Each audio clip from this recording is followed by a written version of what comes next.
Hi, everyone. Welcome to another episode of the Friendly Ex Muslim podcast. I'm joined with a special guest today, a Malaysian ex Muslim.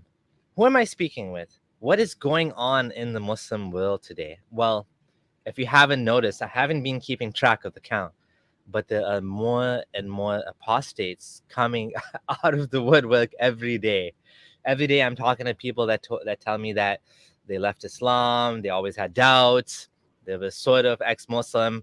The Muslim community is full of people, just like Fiaruz here, that either they left Islam and we haven't heard the story, or the nominal Muslims. So I think there's a big change coming. Today, I'm excited to introduce you to Fiaruz. Fiaruz was born in a Muslim family and wanted to leave Islam. So he officially renounced the religion. Okay, officially renounced it. Like he went and he told the government. And he was forced to attend counseling and psychotherapy sessions for 4 years. To complicate matters, he has a Christian wife.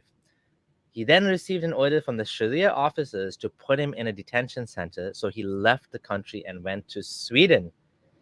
Now, there's going to be quite a twist in the story. The Swedish authorities told him to convert back to Islam, convert back to Islam and go to Malaysia. So it's quite a wild story. I know I've heard of, I interviewed another fellow by the name of Muhammad, Skeptic Muhammad, and he's in Sweden too, and he was also seeking asylum, and he had a difficult time with the asylum authorities as well. So I have heard like it can be tough, with they don't want to be Islamophobic or whatever. So how is it in Sweden right now? It's kind of cold, right? Oh, it's in Sweden. It's right now. It's minus 3. It's very cold, super cold, very dark. Yeah. Uh, Getting used to it because you're coming from a like how is it in Malaysia right now? Would it be warm right now? Malaysia is It, perfect. It's heaven. yeah, You see, it's you see, perfect. Malaysia. If you ask me, if I compare to Sweden and Malaysia, definitely I'll choose Malaysia. If there is no Sharia, I will go back to Malaysia. So let's start with your tell us about yourself. How are you doing today? Oh, I'm okay. Not bad. Yeah. 50-50. I won't say I'm great. I'm good. I won't say that. Yeah. So I'm okay. So Surviving. this was important to you when we Mhm. talked on Twitter, Yes. and you told me Mm. why you want to do this. Do you want to tell everyone like why is it you want to do this? What is your motivation? Yes, you see, the main reason why, you see, I've been, how to say that, the reason why I came to online is to show to the world what is happening in Malaysia. You see, Malaysia has been a cosmetic country whereby the authorities are not telling the truth, they're hiding it. People like me, like a posted, okay?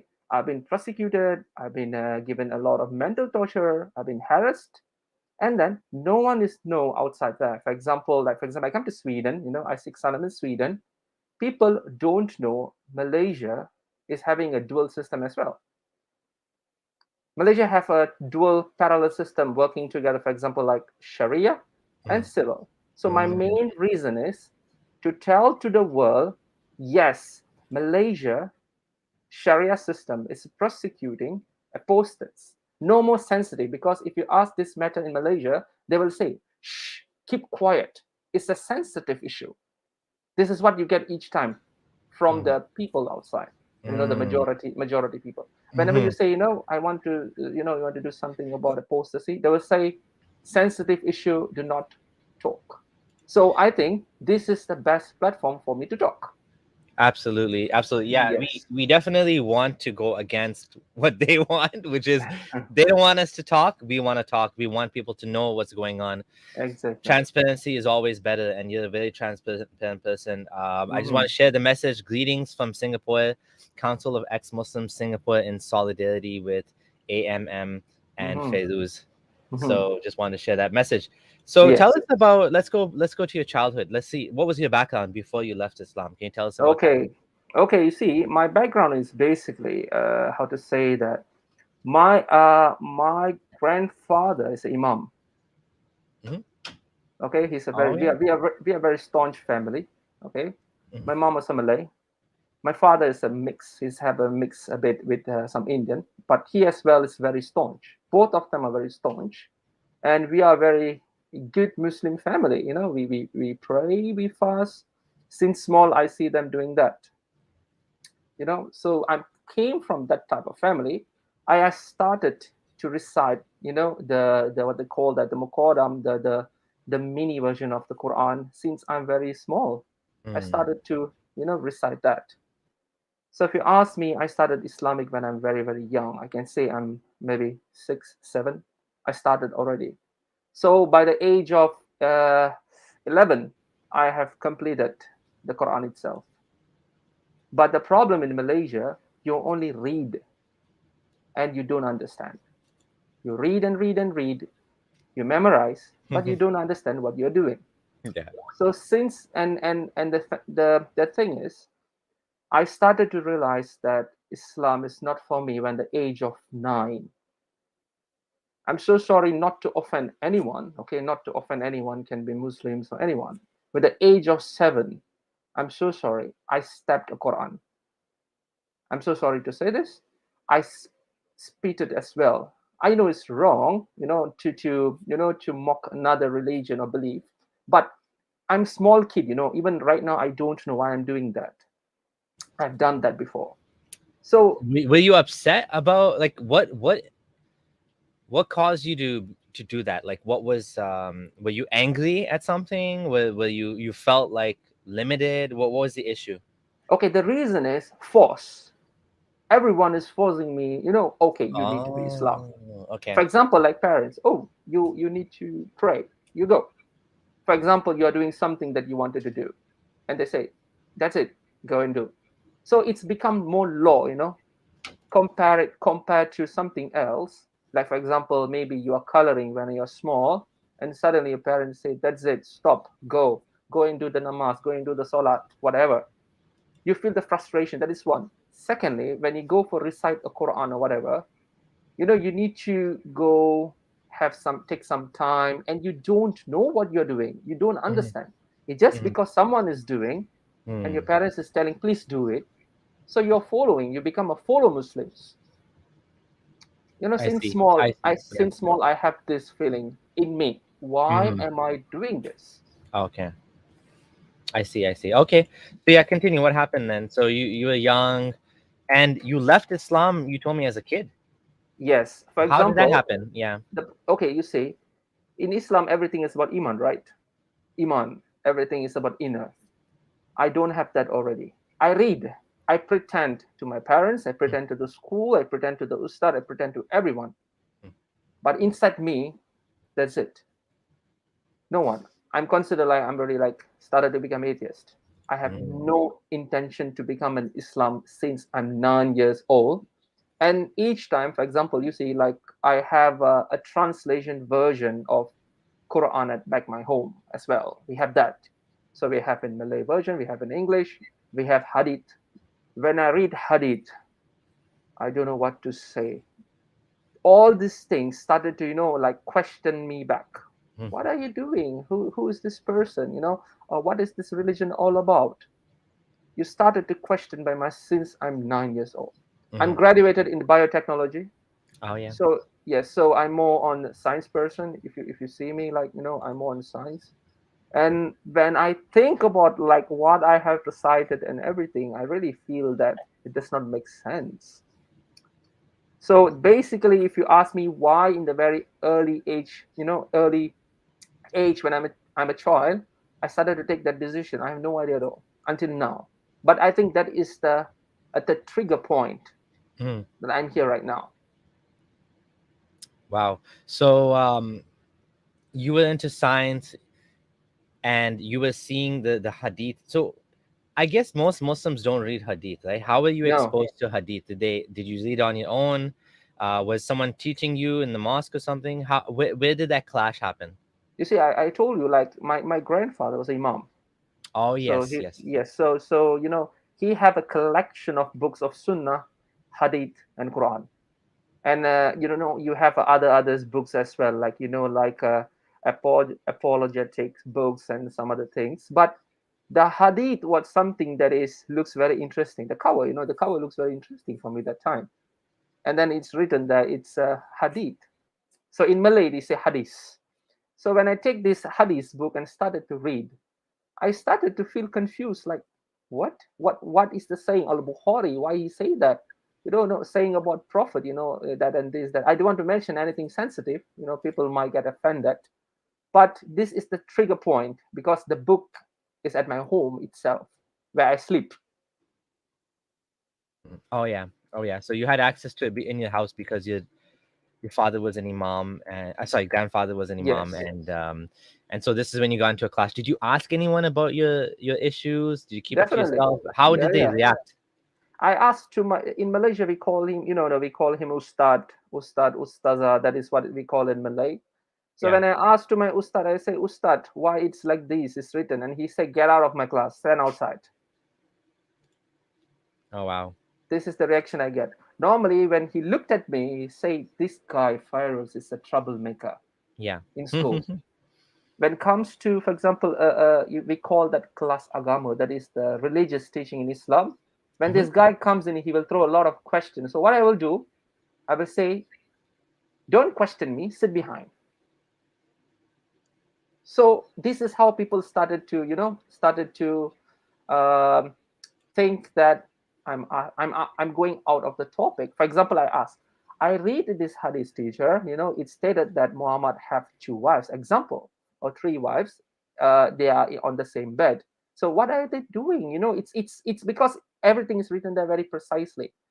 Yeah. And the teacher will say, okay, that's it, stop it, you go and sit behind, I don't want to talk anything to you. So this is how I got this reaction. But the funniest part, in all of my examination, I got credit and more Yeah. in Islam. So So one you did well.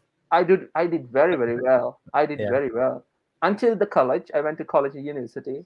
I can say when it comes to the religious class, I'm the toppest. And my teacher always praised me. This guy is example, but they don't know what's in my iman is all about inside. Yeah. That's funny. Yeah. So what happened after that then?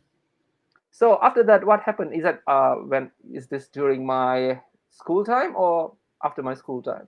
When I'm Yeah, 11 around years that old. time. Okay, Yeah. okay, 11 years old. So when I was like 11 years old, I started to have a lot of question in my mind, and then I started to not to go to the religious classes.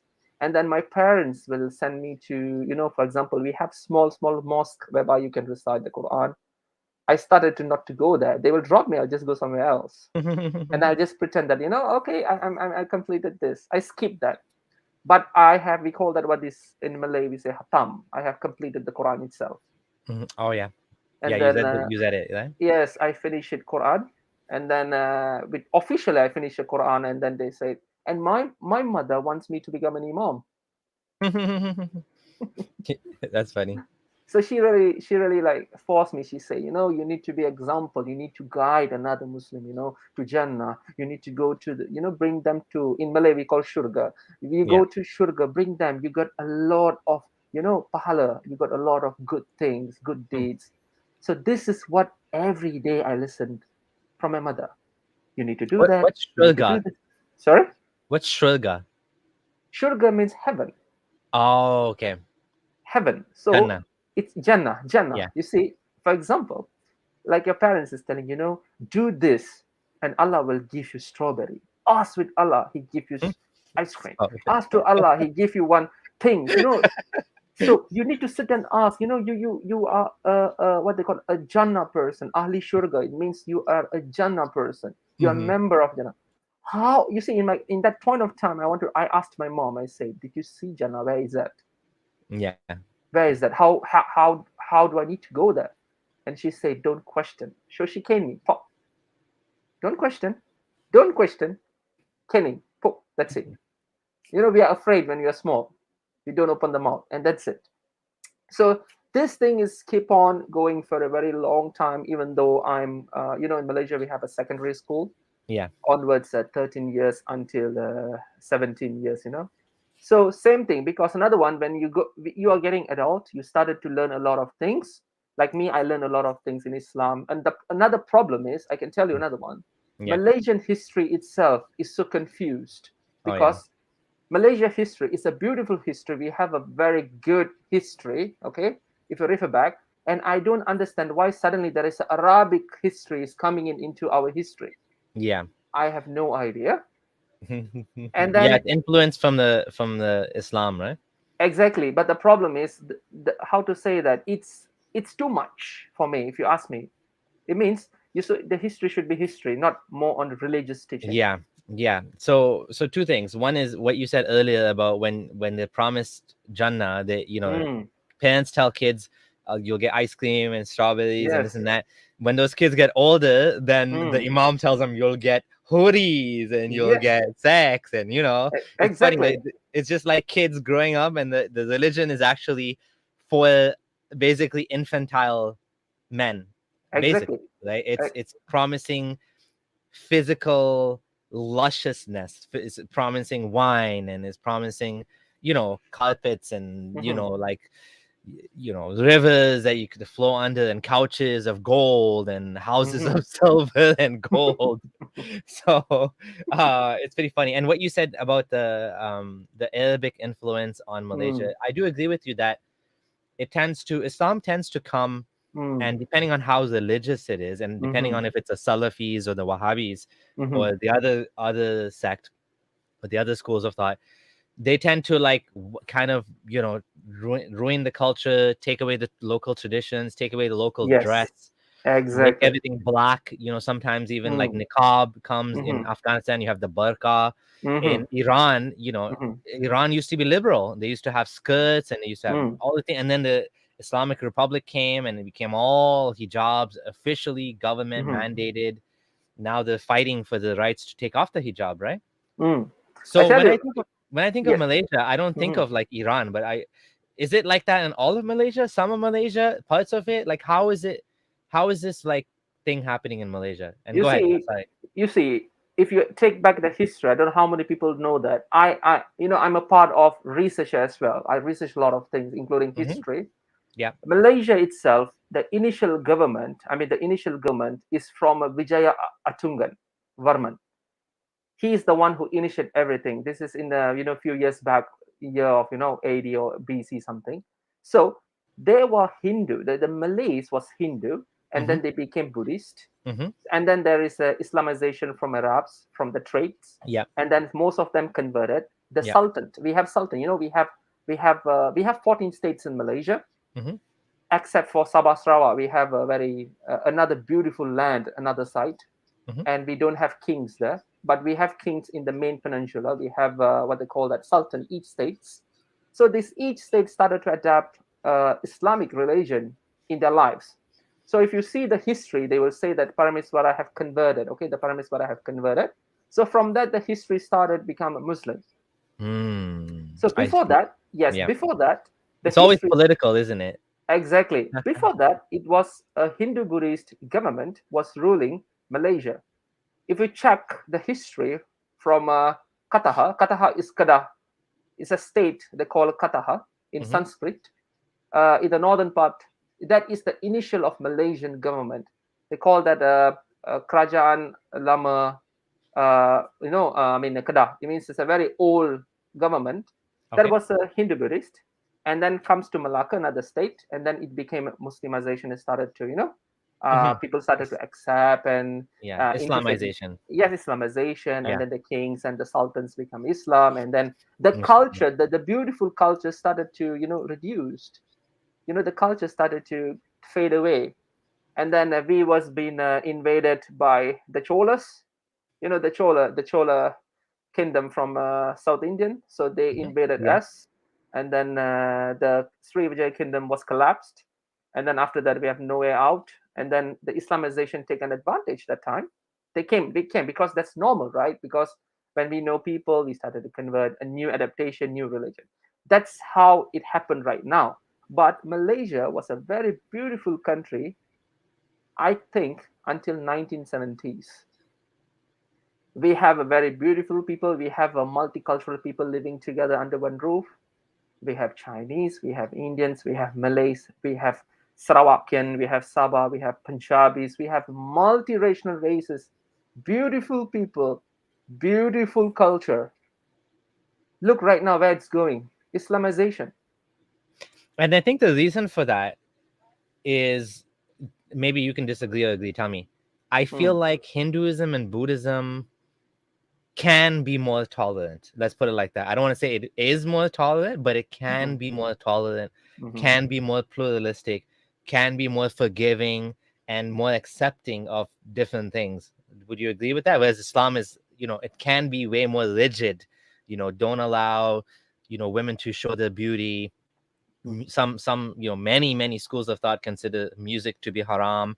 Art, mm, you cannot have any statues, has to mm, be like abstract. So there's a lot more restrictions on Islam, which is mhm, why when it comes into society, mhm. it becomes this filter and it cuts out a lot of stuff from the natural culture, right? Exactly. You see, back in Malaysia, if you ask me, in Malaysia itself, they want numbers. This is the main problem. The government itself is the Islamic government. It is so-called democratic, but the population is at least 70% is majority Sunni Muslims. If you are Shia, that's it. You have been caught. In Malaysia, if you're Shia Muslim, you'll be caught. But the problem is, I don't understand. The investors as well is from Iran. How is that possible? Hmm. Iran is a Shia. Shia country, yeah. Yes, Yeah, but how? there's a Ex- lot of weird political games these countries play. hmm Yes.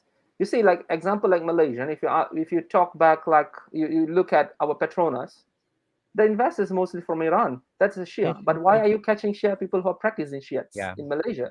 So that is one. Another one. We have you see, in Malaysia, it's all about numbers. You see, I will tell you after this. We will move on that as well, because when Yeah. I asked the Sharia judge, okay, a Sharia judge, I asked him. I said, "Why are you doing this to me?" I said to him. I was kind of pleading to him, in the court. It So was before we get there, closing. so tell me Yes. what happened. How did you end up in the Sharia court? Let's talk about that. Okay. Then tell me what Okay. happened in the court. So Yeah. this is, yes, because all this happened. I told you, I'm not interested in Islam, and I was just Yes. pretending in school and everything. That's the story closed. The problem raised when I was in university, okay, the university, and then I started to have a relationship with a Christian woman, but we don't talk religion because we are very open. Yeah. I don't share her religion. I don't share my belief to her. We are Mm. just in relationship. That's it. We talk about places. We talk about books, educational. That's it. Beautiful. Yeah. That's the Because best. you know, exactly, po- politics and religion can actually ruin relationships.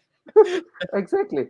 So many people, even in my college time, like my how to say my professors, and they always see me and they will ask me that, "Are you really sure you're going to do this?" They say, you're in a relationship with a Christian woman and everything. For them, like, okay, this woman is going to convert in.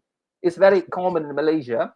If a person is coupling or together with a Yeah. Muslim person, can be woman or guy, they'll automatically assume, okay, the person is going to convert Yeah. To to Islam, eh? Islam. Yeah. Yes, this is a law in Malaysia, that you cannot renounce Islam, but you can just take 3 minutes. Like my friend, he convert within 5 minutes, okay, and he got cash money and he got free marriage. He got a government job and everything, and his life is settled. Me, I'm struggling since I'm 18. Right now, I'm 34. I'm struggling until right now to renounce my religion. Imagine Yeah. that. That's why we have to talk about it. This is why we need to raise awareness, because it shouldn't be that way. It shouldn't Mm, like, whether or not you follow a religion should be as meaningless as the color of your hair, right? yes, Or exactly. as meaningless as the color of your skin, which shouldn't be relevant. It shouldn't be, right?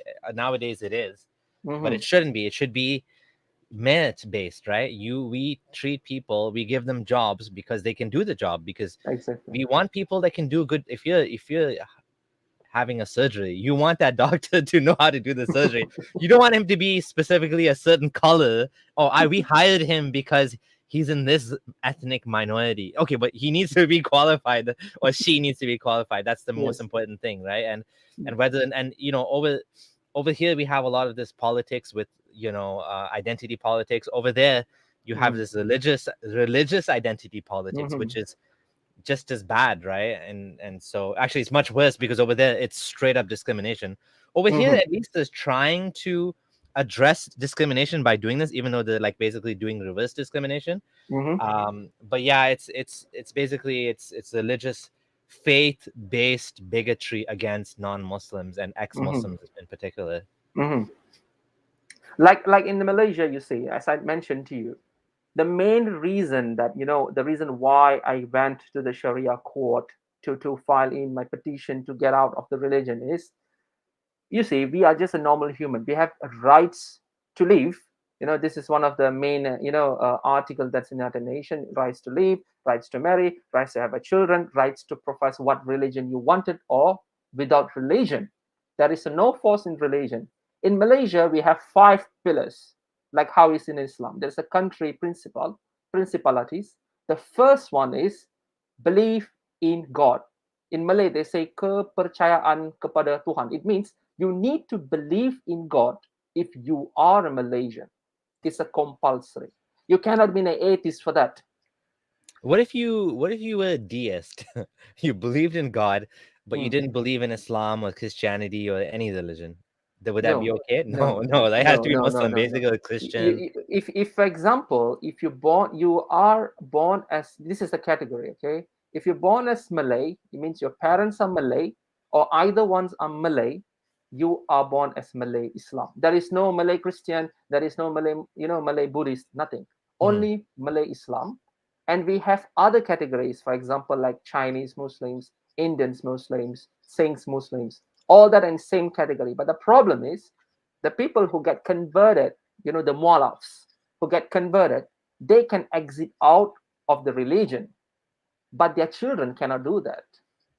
Oh. For example, if my father converted, for example, if my father is an Indian, example, he Yes. converted to Muslim, okay, and I born as a Islam, and my mom was a Malay, so I will follow Islam, and my mom is Malay, and my father can convert out to his initial religion, that is Hinduism, and I will be stuck in this Islam.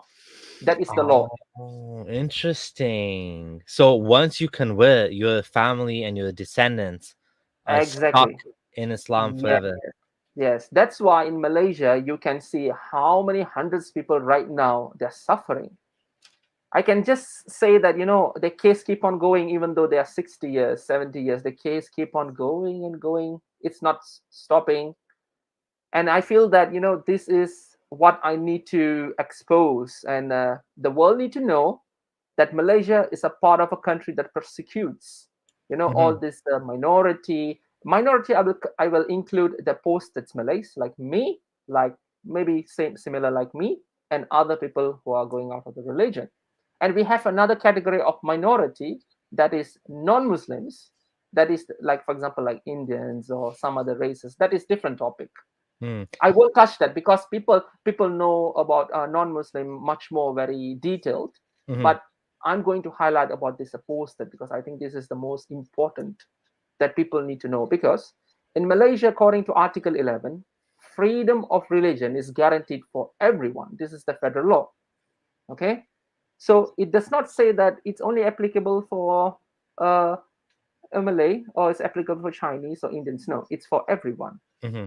And the problem is, each states come with their own rulings stating that the Muslim, that the Malay or others Muslim who are in Islam cannot renounce Islam. You're born as a Islam, you die as a Islam, You're even born though as a you like Muslim. it or not. Yes, Yeah. and yes, sorry, yes, please. Yeah, I was gonna say, yeah. I just want to say thank you to Al Jazairi one for the $5 donation. He had a question about the mask, or he was discussing the mask. Why do you wear a mask? Okay, you see, the problem is, I have a family. I have a family. I have a kid. I have my wife. So if I expose my face, people know my face. Even the Malaysian government, they know my Mhm. face. People know Yeah. my face. Even I'm right now in Sweden, the embassy know my face. It's not safe for me. I'm so sorry. I wish to open this, but for you guys to save you all, like for us in Malaysia, I have to wear this for a while. Yeah. Let these things to resolve first, and then I will remove this out. I don't wish to wear this. I don't like to wear this. I Yeah. have no choice. I have one more comment to hello, my fellow Malay ex-Muslim. I am Bumin Putera, just like him. Yeah, That's why I'm in Masala. yes. What is Bumiputra, Bumin just like Tera? Is that what does that mean? Bumiputra means the son of a soil. It means the land belong to us. It Son of means Malaysia is initially belongs. That's a wrong term actually. okay. Malaysia. This is for everyone. Let me clarify this. Okay, let it Yeah. go line. Okay. Malaysia belongs to orang-orang asli. That's it. Story short. That is the origins of Malaysia. The land belongs to them. Not belongs to Malay. Not belongs to Chinese, Indians. Nothing doing. Mm-hmm. We came, according to history, we came from Indonesia, we came from Thailand, we came from India. The initial people is Bumiputra, supposed to be the Okay, I see. aborigines. So Okay, I because of the, see. yes, the Malay population is higher, so the Malays right now become a Bumiputra. It means they became the Mm. son of the soil. They have the rights on the Oh, land. okay, I if see. you if you are an Indian example or Chinese, you don't have the rights on the land. Yes, you can buy a land, but you cannot say the land belong to you. The countries Oh, belongs to the Malays. interesting. Malaysia is a very, sorry to say, Malaysia is a very racist country. If you Google it, Yeah. very racist. I'm so sorry, very racist. Like me as a Malay, I can say Malaysian is freaking racist. Yeah, I guess. Well, and I mean, we have issues here in Canada too, where we have this problem with the treatment of the Aboriginals, and we're trying to fix that. And there was residential schools Mm, and a lot of abuse that happened to the Aboriginal Canadians. mhm, But for like when you come to Canada today, mhm. you are just as Canadian as anyone else. Like you have you're exactly the same in every way. You can vote, you can buy land, you can own Ah, land, you can buy businesses. There's no second class citizen if you're oh, like an okay. immigrant, right? If you become a citizen, you're a Hmm. citizen. That's it, right? Okay. In Yeah. Malaysia, no, it does not work that way. In Malaysia, Oh. yes, no, we are, how to say that, the Malay are always the first class citizens. The Mm-hmm. others, the others is the Chinese, Indians, Yep. and others, they became the second class citizens. So it means we will pay lesser. For example, we want to take a bank loan, we have more discount. We want to buy a house, we get more discount. We get easily to go to university. We get easily to go get a government job. Do We you get pay different taxes than No, we them, or don't have we don't have that. No, there's it no only taxes? only that thing they never implemented.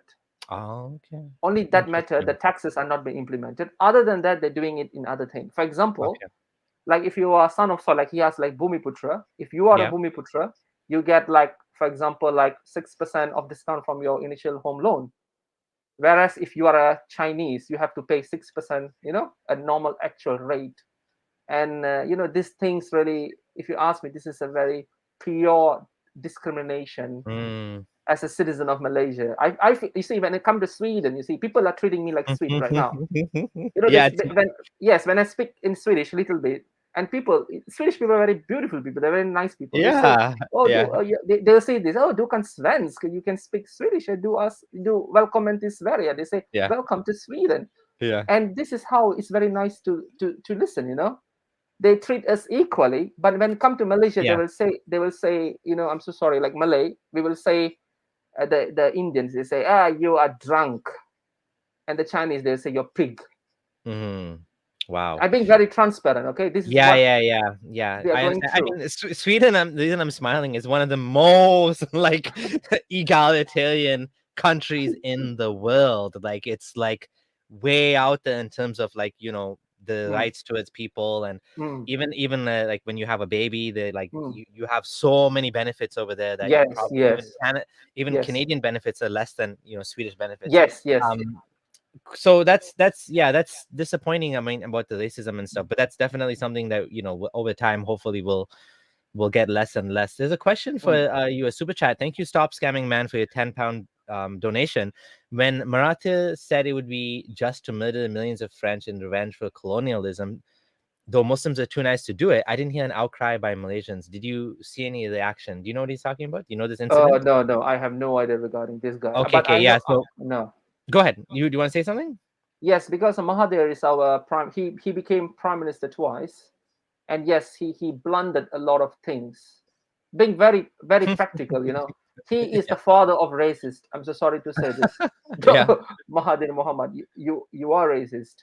Hmm. I'm not scared. I'm saying right now, the people of Malaysia. I'm right now a citizen of Malaysia. I'm telling you are the father of racists. You have created that. Our former prime ministers are not like that. Yeah. We have Tunku Abdul Razak is a beautiful gem of person. We have Tun Razak, beautiful gem of person. We have Hussein On, beautiful gem of person. Even we have formally, we have like short prime ministers like Patla and everything. But this guy is the father of discrimination. He I started see. everything. Interesting. So, one more last comment, and we'll get back to your story. Muslims keep accusing the West of racism. Ironically, the Middle East, particularly Qatar and Saudi Arabia, rank at the top for racism rates. That is so true because I've been there, and the West is basically worried about racism because the human rights and the values are like way up there. That's a good thing that they care about racism, Hmm. and that's a good thing that they respect all cultures and values. And I mean, not all, I shouldn't say it like that. When I say respect all cultures, there's bad things in culture too, but what I mean to say is they try to respect all human beings no matter what the culture. Not, we shouldn't respect all cultures. That's stupid because some cultures are Hmm. bad, like Hmm. honor killing is bad. Like what you're telling me here about your country, there's a lot of bad things there too. So yeah, Hmm. but yeah, the Muslim world, unfortunately, is way behind in terms of racism. Like it's much worse. It's like over here in Canada, there's what's called covert racism. In Sweden, Hmm. you will see very, like, you won't see the racism, you won't feel it, you won't not will not feel racism most likely, because Hmm. the on the surface they tried not to be racist. Now there will be some, because we're humans, we're tribal, there is some covert racism, but in Hmm. many Muslim countries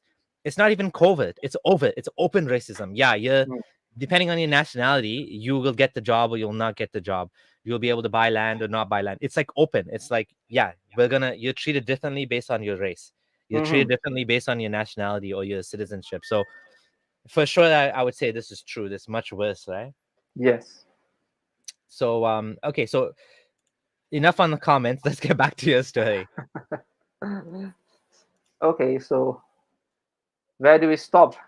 So we were talking So about Malaysia. We were talking about the racism there, and the yes. comment. So Yeah, and so then you so yeah, that is all about a very brief and very detailed about this racism things are happening. Okay, back to my story. and Sweden. So yes, back to my story in not in Sweden, in Malaysia, when I started Mm, to in relationship with Sharia my courts. Sharia, with my girlfriend. That time we was like very open in everything. We share everything except for religion and politics. We don't speak about that. So after the university, and then we started to go to working and everything. Hmm. Definitely in one point of time you want to get married, right? That is for sure. How atheist are you, or how non-Muslim are you? For example, you came out religion, you want to have a kid, man. You want to have a family. So the problem is, my national ID, I mean, everyone's the Malay born national ID will have a religious that called Islam, and my girlfriend's national ID will have nothing. You just say citizen. That's it. With these two ID, you cannot get married. Wow, you The can't get married. marriage, no, the marriage is illegal according to the law. So, for example, like me and my girlfriend, if we want to get married, a normal civil registration, it cannot be done because I'm falls under the Sharia law. Malaysia is a country who practice two law running together. They do have clashes, but they have segregated the people. The Muslims falls under the Sharia law, and the non-Muslims falls under the civil law. Okay, the federal law is the main the main ruling constitution. That is Hmm. different story. Yeah, So in this matter, I cannot get married because if I need to get married, only one marriage, that is Muslim marriage.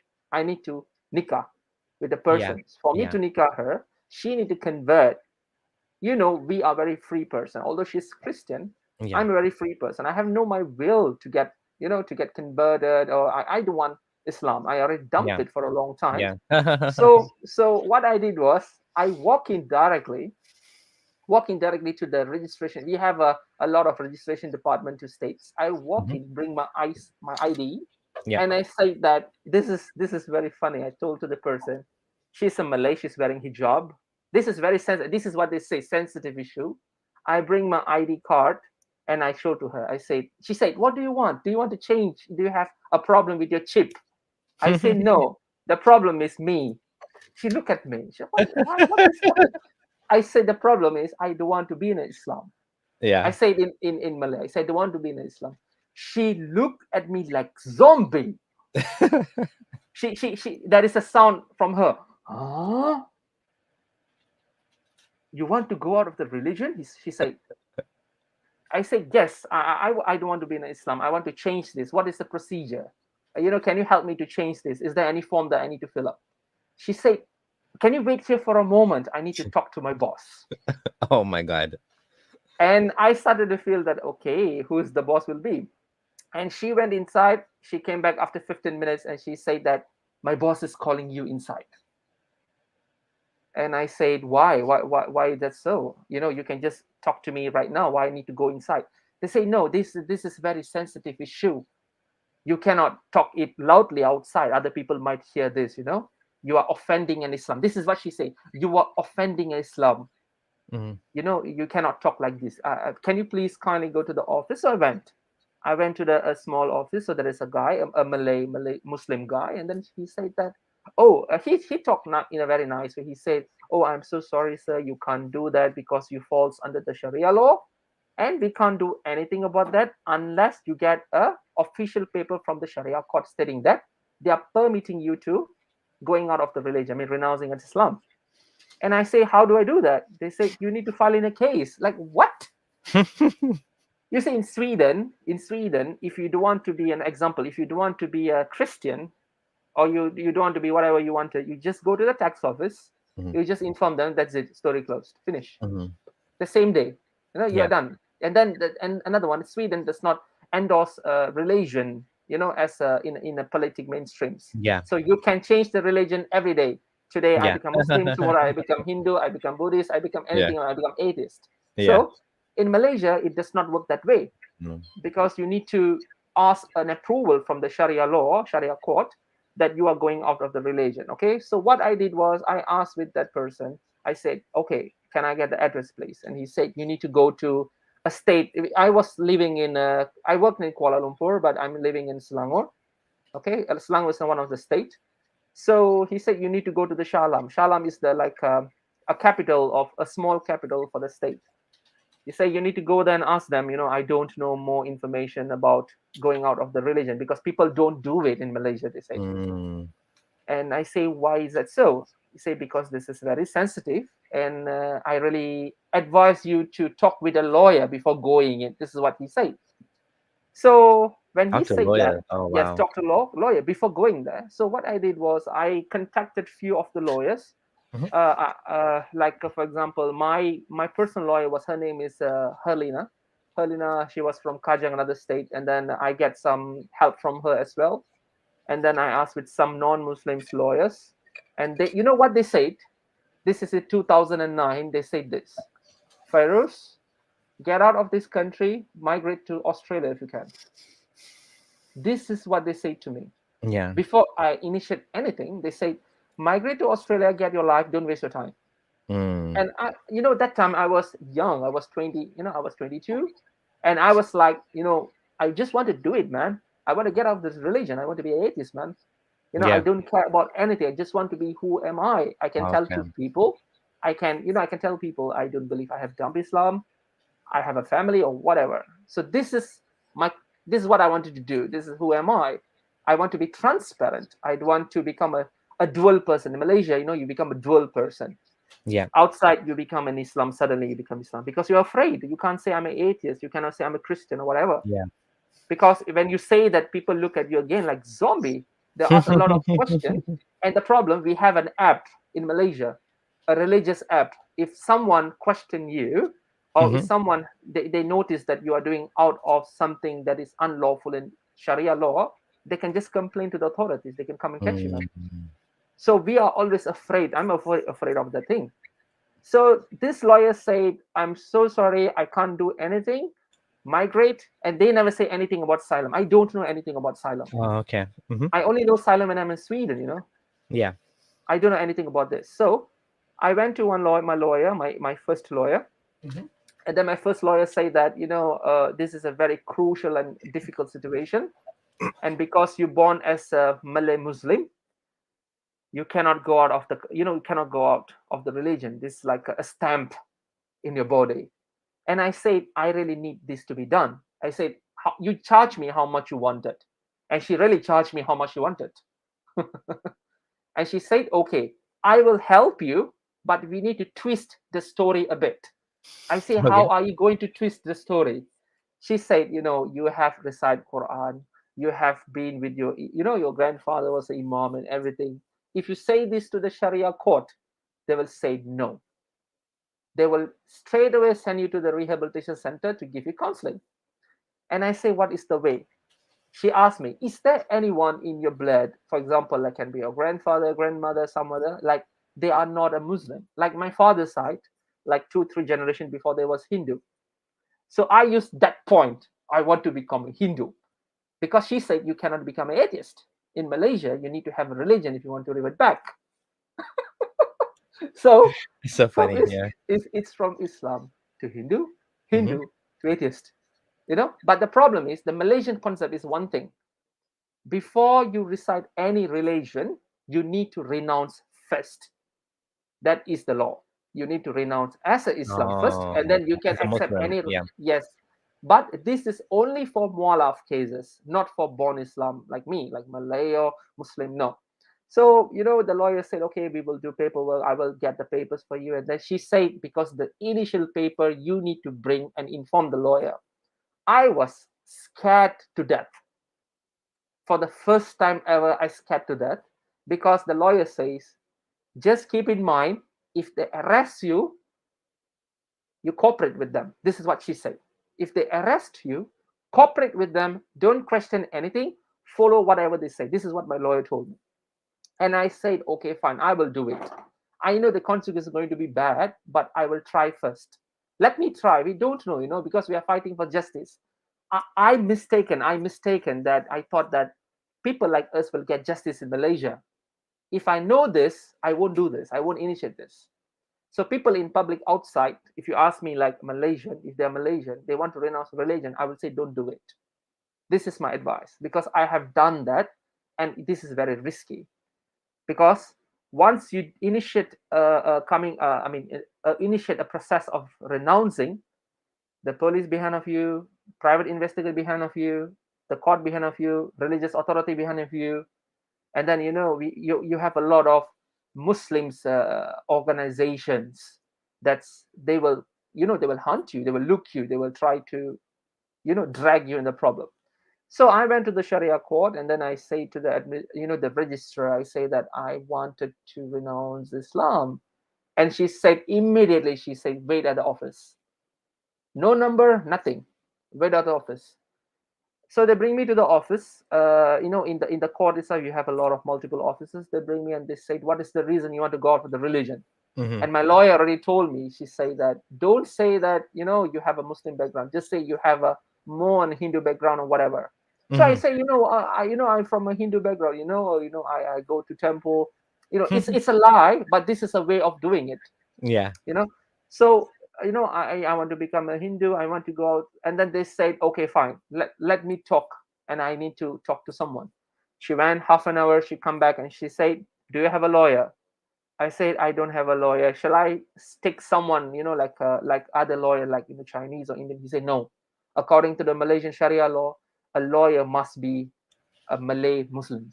Imagine who is going to defend you. Wow. Your lawyer has to be Muslim. Yes, Malay. Malay. They need to be Malay Muslim lawyer That's that crazy. practicing. That's So crazy. exactly. So basically, this is very fundamental thing in Islam. You cannot support people who are going after the religion, right? You cannot, like, it's like looks like you are proselytizing someone, like you are encouraging a person to leave Yeah. Islam. That's Yeah. against the Islamic law itself. It's haram. So they said that to me, and then I have no idea. And then I went back to that lawyer. I said, what should I do? And she said, okay, fine, let's fix this. But the problem is, I will never ever come to your court hearing. You pay the money to the lawyer, and she cannot come to the court hearing Wow, why not? because they're afraid. Oh, Once the problem is, first my lawyer said, it's fine, I will come.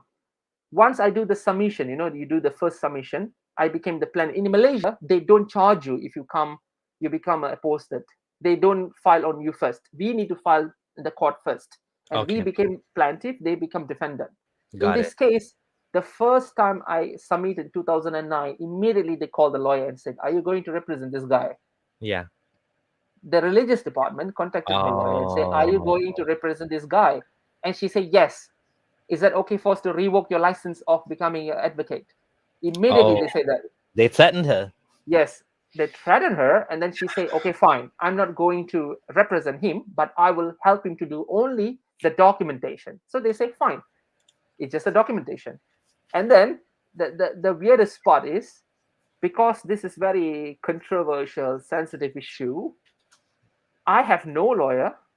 Against me, defendant lawyer, I have 6 lawyers. 6 lawyers against me, no lawyer. Religious department counsel, religious department, police, the registration department lawyer, all the lawyers sitting in front of me are looking at me. And they ask me, don't you have a lawyer? I say, I don't have a lawyer. My Yeah, lawyer, my lawyer can't represent me. And they yeah, ask me suddenly, why? Why is that so? I say, I don't know. It's not allowed. yeah, yeah. And then they say, okay, this is every time they say it in the court to me. They say, you follow whatever we say. The defendant lawyer will tell to me, you follow whatever we say. And I was like, why I should listen to you? Because this is I'm the one who are, I'm the one who going out of the religion. Why I need to listen to you? They say this is what they say to me. This is Malaysia. This is a Muslim country. But actually it's not. They say this is a Muslim law and you are born as Muslim. You follow whatever we say. So what can I do? My hands are tied up, you Yeah. know. So I just keep quiet. I filed in 2009. From 2009 and 2011, I have received nothing from the court. 2 2 years, years, nothing. 2 years, nothing. I contacted the court administration department. I contacted all and they said, "Oh, I'm so sorry, Fiaruz. The act is being changed. You need to resubmit again. You need to redo the resubmission again, and you need to pay again money." Oh my goodness. Again I did that, again gathered the paper.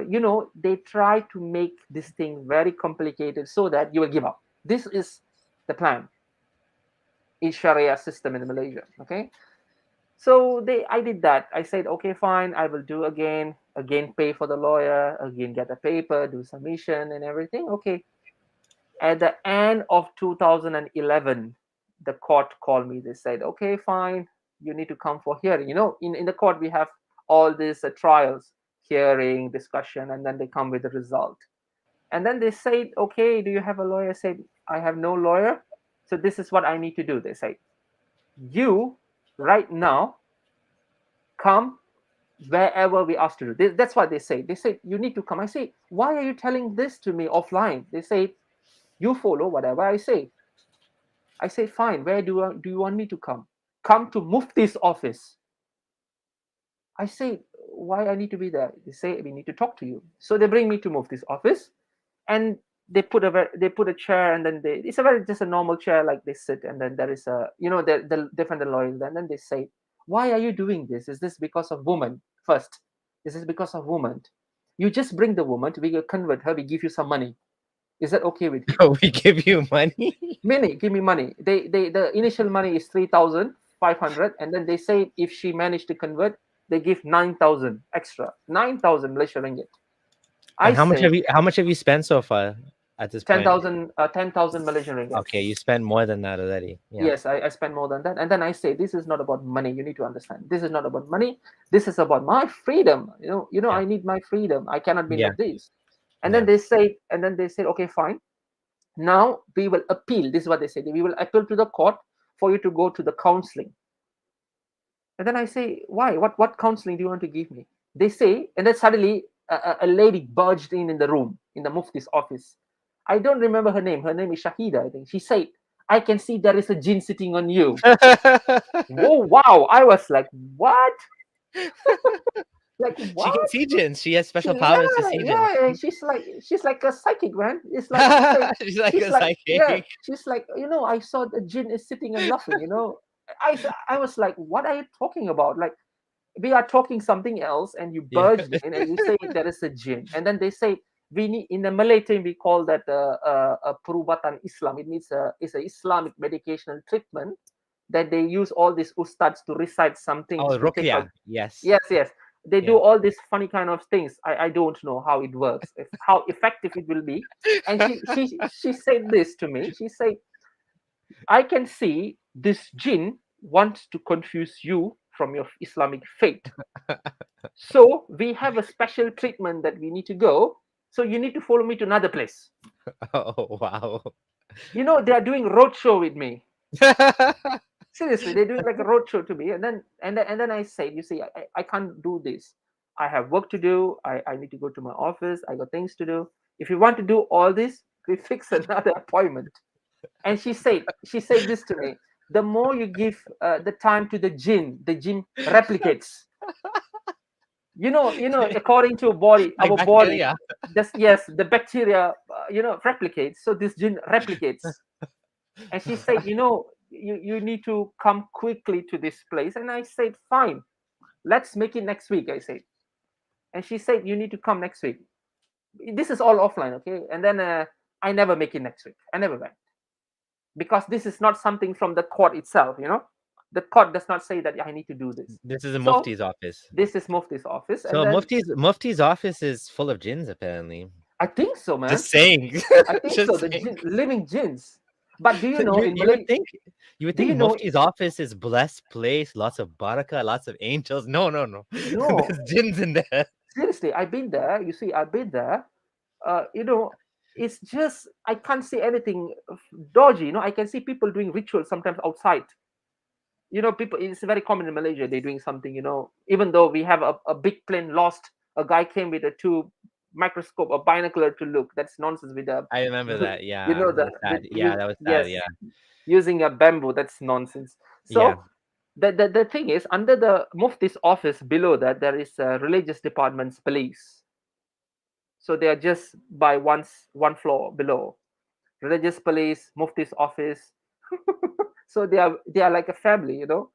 So they said, okay, you just come back here, and I say I would. I say that I will see first how, and then I got second calling from the court, and the court says that the judge asked me that why you want to come out of the religion. I say that I feel that Islam is not for me, and he said that okay, fine, Islam is not for you, but again he said you need to follow whatever we say. You need to go for counseling first. They call that like repentation. Repentation. Repentance. Yeah. Repentance. It's not istitibah. It's just a repentance. It means they will Okay. give you 2-3 classes. If they feel that you are fine, they will drop your case immediately. Oh, okay. Well, if you become Muslim again, basically. Exactly. So you Yeah. just say shahada again. Once you have done the shahada, you're Muslim again. So I was being charged for that first trial for I think for a month. Who's the person who they assigned? I still remember. His name is Shakirit Kulal Govindaji. Does this sound Muslim? Mm. No, right? He's from India. He's a converted to Muslim. His name is Oh. Brother Shakirit. It's very famous in Malaysia. Okay. So they assigned him to me, and then the process started. So the process started like first classes was very nice. This guy looks very nice, and he say that I'm your friend. I'm your friend. You can call me anytime you wanted. You can even visit my house. I say, why I need to visit your house? I have son. I have daughters. You can just talk to them. What match are you going to do? A matchmaking there? I feel like that. And then that is the first session. And then second session, he started to ask more about religion. He said, who are you? Because you say you are being Hindu, and then he said, I'm being Hindu as well. And then I became a Muslim because Muslim is the only truth religion in the world. This is what he told me. Because according to the Quran stated that only Islam, the people who are Islam will go to Jannah straight, not kafirs. Right now you are being kafir. So I was like, okay, fine. So what should I do for that? And then he said that, we will give you guidance, but we will tell you a history. This is what he told to me. He said, Hinduism, because I would say I want to become a Hinduism. Hinduism is a statue. And then he said, if I give you a stick and you break the statue and you say to the statue, God, combine it back, become the same statue. Can it be? He said. I said, why are you talking this to me like this? I said to him, I told him, I said, you see, this is religion, right? You cannot mock a religion, or you need to, make Islam good. You cannot downgrade another religion. Why are you doing that? And then he said, no, this is just an example. And then he started to talk about Jesus. He said, do you know Jesus is Islam? He confesses Islam. I was like, what? Since when Jesus become Islam? And then he started, I spent about 3 hours in that room. 3 hours. But before you go to that room, there will be a police guard. You need to give your ID card first. They will check whether you are the person, and then you need to surrender, your things. If you have like, car key or a Oh bike yeah. key, you need to surrender to them safely. And you need to sign a book. In the book, you can see how many people. I tell you, Oh. in the whole book is full page. Everyone is coming there every time. So this guy is sitting there, and then, as I told you, the counseling started. This is the second class. And then he said, fine, this is what it happened. This is how Islam is a very beautiful religion. Islam is what you need to follow, because it promises what they say, 40 women in Jannah. Mm. I was like, okay, again, you're talking about women again to me. And then he said, if you want a girl, we can arrange for you. This is what shocked me. I said, I don't get you. What do you mean? He said, if you are becoming apostate, if this is because of woman, we can give you a woman. We have a lot of program that we can recommend. We give you woman. We give you money. How much you need? I said, I don't need the money. You just tell me a figure, 50,000 Malaysian ringgit. I said, no, I'm not going to take any money from you. And then he said, do you need a further education? Like, in government sectors, I can give you if you want. I said, I don't want. Can you see that he's just a normal a person, a preacher, who have all this authority, okay, to change a person's life. So it means you accept Islam, I will give you money.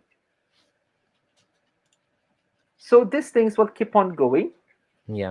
It's until, just to point out one thing quickly. yes, yes, yes, It just goes to show you like your certainty here, like how confident you are that you are doing the right thing, that none of these things is convincing you, and you're actually doing this for a noble reason, and all yes, you yes, want is your freedom, right? Like exactly. Fed is saying here, all this just to announce Islam legally in Malaysia.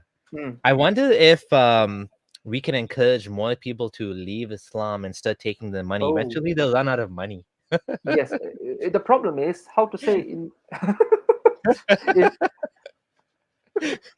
you see, there is a people, I don't know how many people there, they will say that, I have no money. There is a department called, zakat department, zakat department. Yeah, yeah, yeah. If, for example, you go and tell to them, I'm in debt, I have no money, I'm broke, I feel that I want to leave religion, they will Yeah. settle your debt off.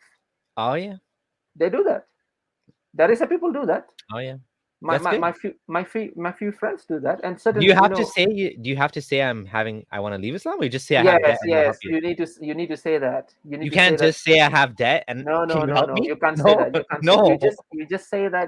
I have a debt. Can you help me? To say no. Get out. You need to say. You need to show to them. I want to. My faith is being in shooken. I don't want to become an Islam. So This is like my experience of calling the phone companies. Listen, uh, I'm gonna leave the company now if you don't give me a better deal. Okay, we'll give you 20% off. For exactly, how long? For 1 year? No, not good enough. I'm really mad. I'm gonna change companies. Okay, okay, we'll give you 20% off forever. Okay, I'll keep. exactly. It looks like the customer service. Whenever you're not satisfied, you ask for more. So people, I think people are misusing it as definitely, but the catch is just go and say I want to come out of religion, but prepared for the consequences as well. Yeah, it could be You bad, know, right? it can be bad. It's not all the person are the same, and your Yeah. luck, your time, and everything. Yeah. So, and then they say that this guy looks very tough.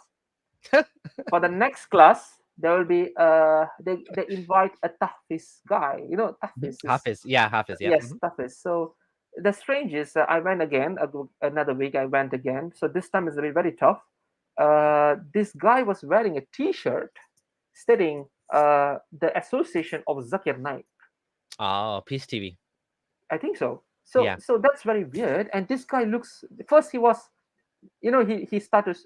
He gave me a nice frown look, and then he say, "Okay, you want to go out of Islam?" I say, "Yeah." And then he said this to me. He said, "You bloody filthy pig." They say to me, "You bloody Hmm. filthy pig. Who dare you go out of this religion in my country?"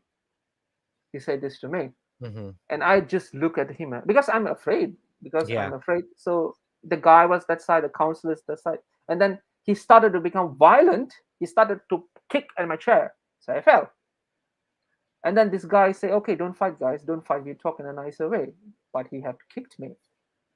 Secondly, after I wake up, and then he said, he pulled me, he dragged me, he said, "Pray, bow down." And I tell to the counselor, I say, "Why he's forcing me?" He said, "Follow. You have to follow," he said. So I have to do the sujud. So I do the sujud, he slapped me palm from the back. And then he say this to me. You say, "You as a Islam, your ID is as Islam, you're born Islam, you have to follow whatever we say. If you refuse to follow whatever we say, I will come." This is very funny. "I will come to your house, I will check everything, and I will bring to my house." Why you want to bring me to your house? You can see how to say that this is what they do. If they feel that you are not an Islam, they can do whatever they want to. You are very vulnerable Yeah. because the law is favoring them. The Yeah. Islamic law is favoring them. And the problem is, if I go to the civil law or federal law and say people are doing this to me, definitely they will check at my ID and I fall under Sharia. They will say, "Go back to the Sharia law." They Mm. kick me out. This is basically the fascist system is enabling religious abuse. Yes. Yeah. So I don't know how many people have experienced this, but this is what been happened. So in my same session, another session was a girl. Until now, I don't know what happened to her. She's like unreachable. We have missing, and then there is like a friend mine. She commits suicide. This is true. She She cannot committed take it. suicide. She commits Oh, suicide yeah. because of the pressure from the Sharia law not to, she cannot become an non-Muslim. So she just drink poison and die just because of religion. Certain went for like a deep trauma. So all these are happening in Malaysia, and then come back to my story, and then they said, "Okay, fine. This session need to be very detailed. After this, they say, Fiaruz, you listen to me. You need to follow whatever we say, and please do not tell this outside." So they started off by being nice, offering you money and Yes, women yes, yes. as and then when you didn't agree with that, then basically They use as black, force. yeah, so black is like Black Angel was saying, they put like money and women at the same level, like potato, like Mm, giving you a potato or something, like that's how they're treating women. And then if you didn't accept that, then the next thing is abuse, violence, yes, yes, intimidation, and this is like basically state mm, sanctioned violence. The yes. State government is section allowing exactly. you, yeah. And And another, then yeah, go sorry, ahead, yeah. go ahead, sorry, go ahead, yeah. Another one, because they threatened me that they say, you see, each state have different type of law for apostate. They can even transfer me to another state that is have a prison sentence for apostate. How many people know that? A Oh, prison different state. sentence. Oh, Yes, what if you state were refer, you in? I was from, for example, I'm from Selangor. Uh-huh. Selangor don't have a prison sentence for apostate, but they can do that, but even a very longer process. But the fastest is to Oh, transfer me to the Pahang, a state of Pahang. So that is the fastest they can put me in the rehabilitation center and transfer me to the jail. oh, they'll just send you off. Yes, and more, it will be more worse if they put me another coast like Terengganu or Kelantan. That will be more hardcore because that is like majority Muslim. So they can transfer me there to put it in that sentence. So this is what they told me. They said, if you, this is what they told me. The last when I leaving the room, they say, whatever we did inside, keep it inside. If you say outside, we will bring you to another state. And you knew what that meant. And I know what he meant. Okay. So I have to zip my mouth completely because they know my address, they know where I'm working, they know everything about me because they are authority. They always say this proverb: authority hands are very long. They can reach us wherever we wanted as long we are in the country.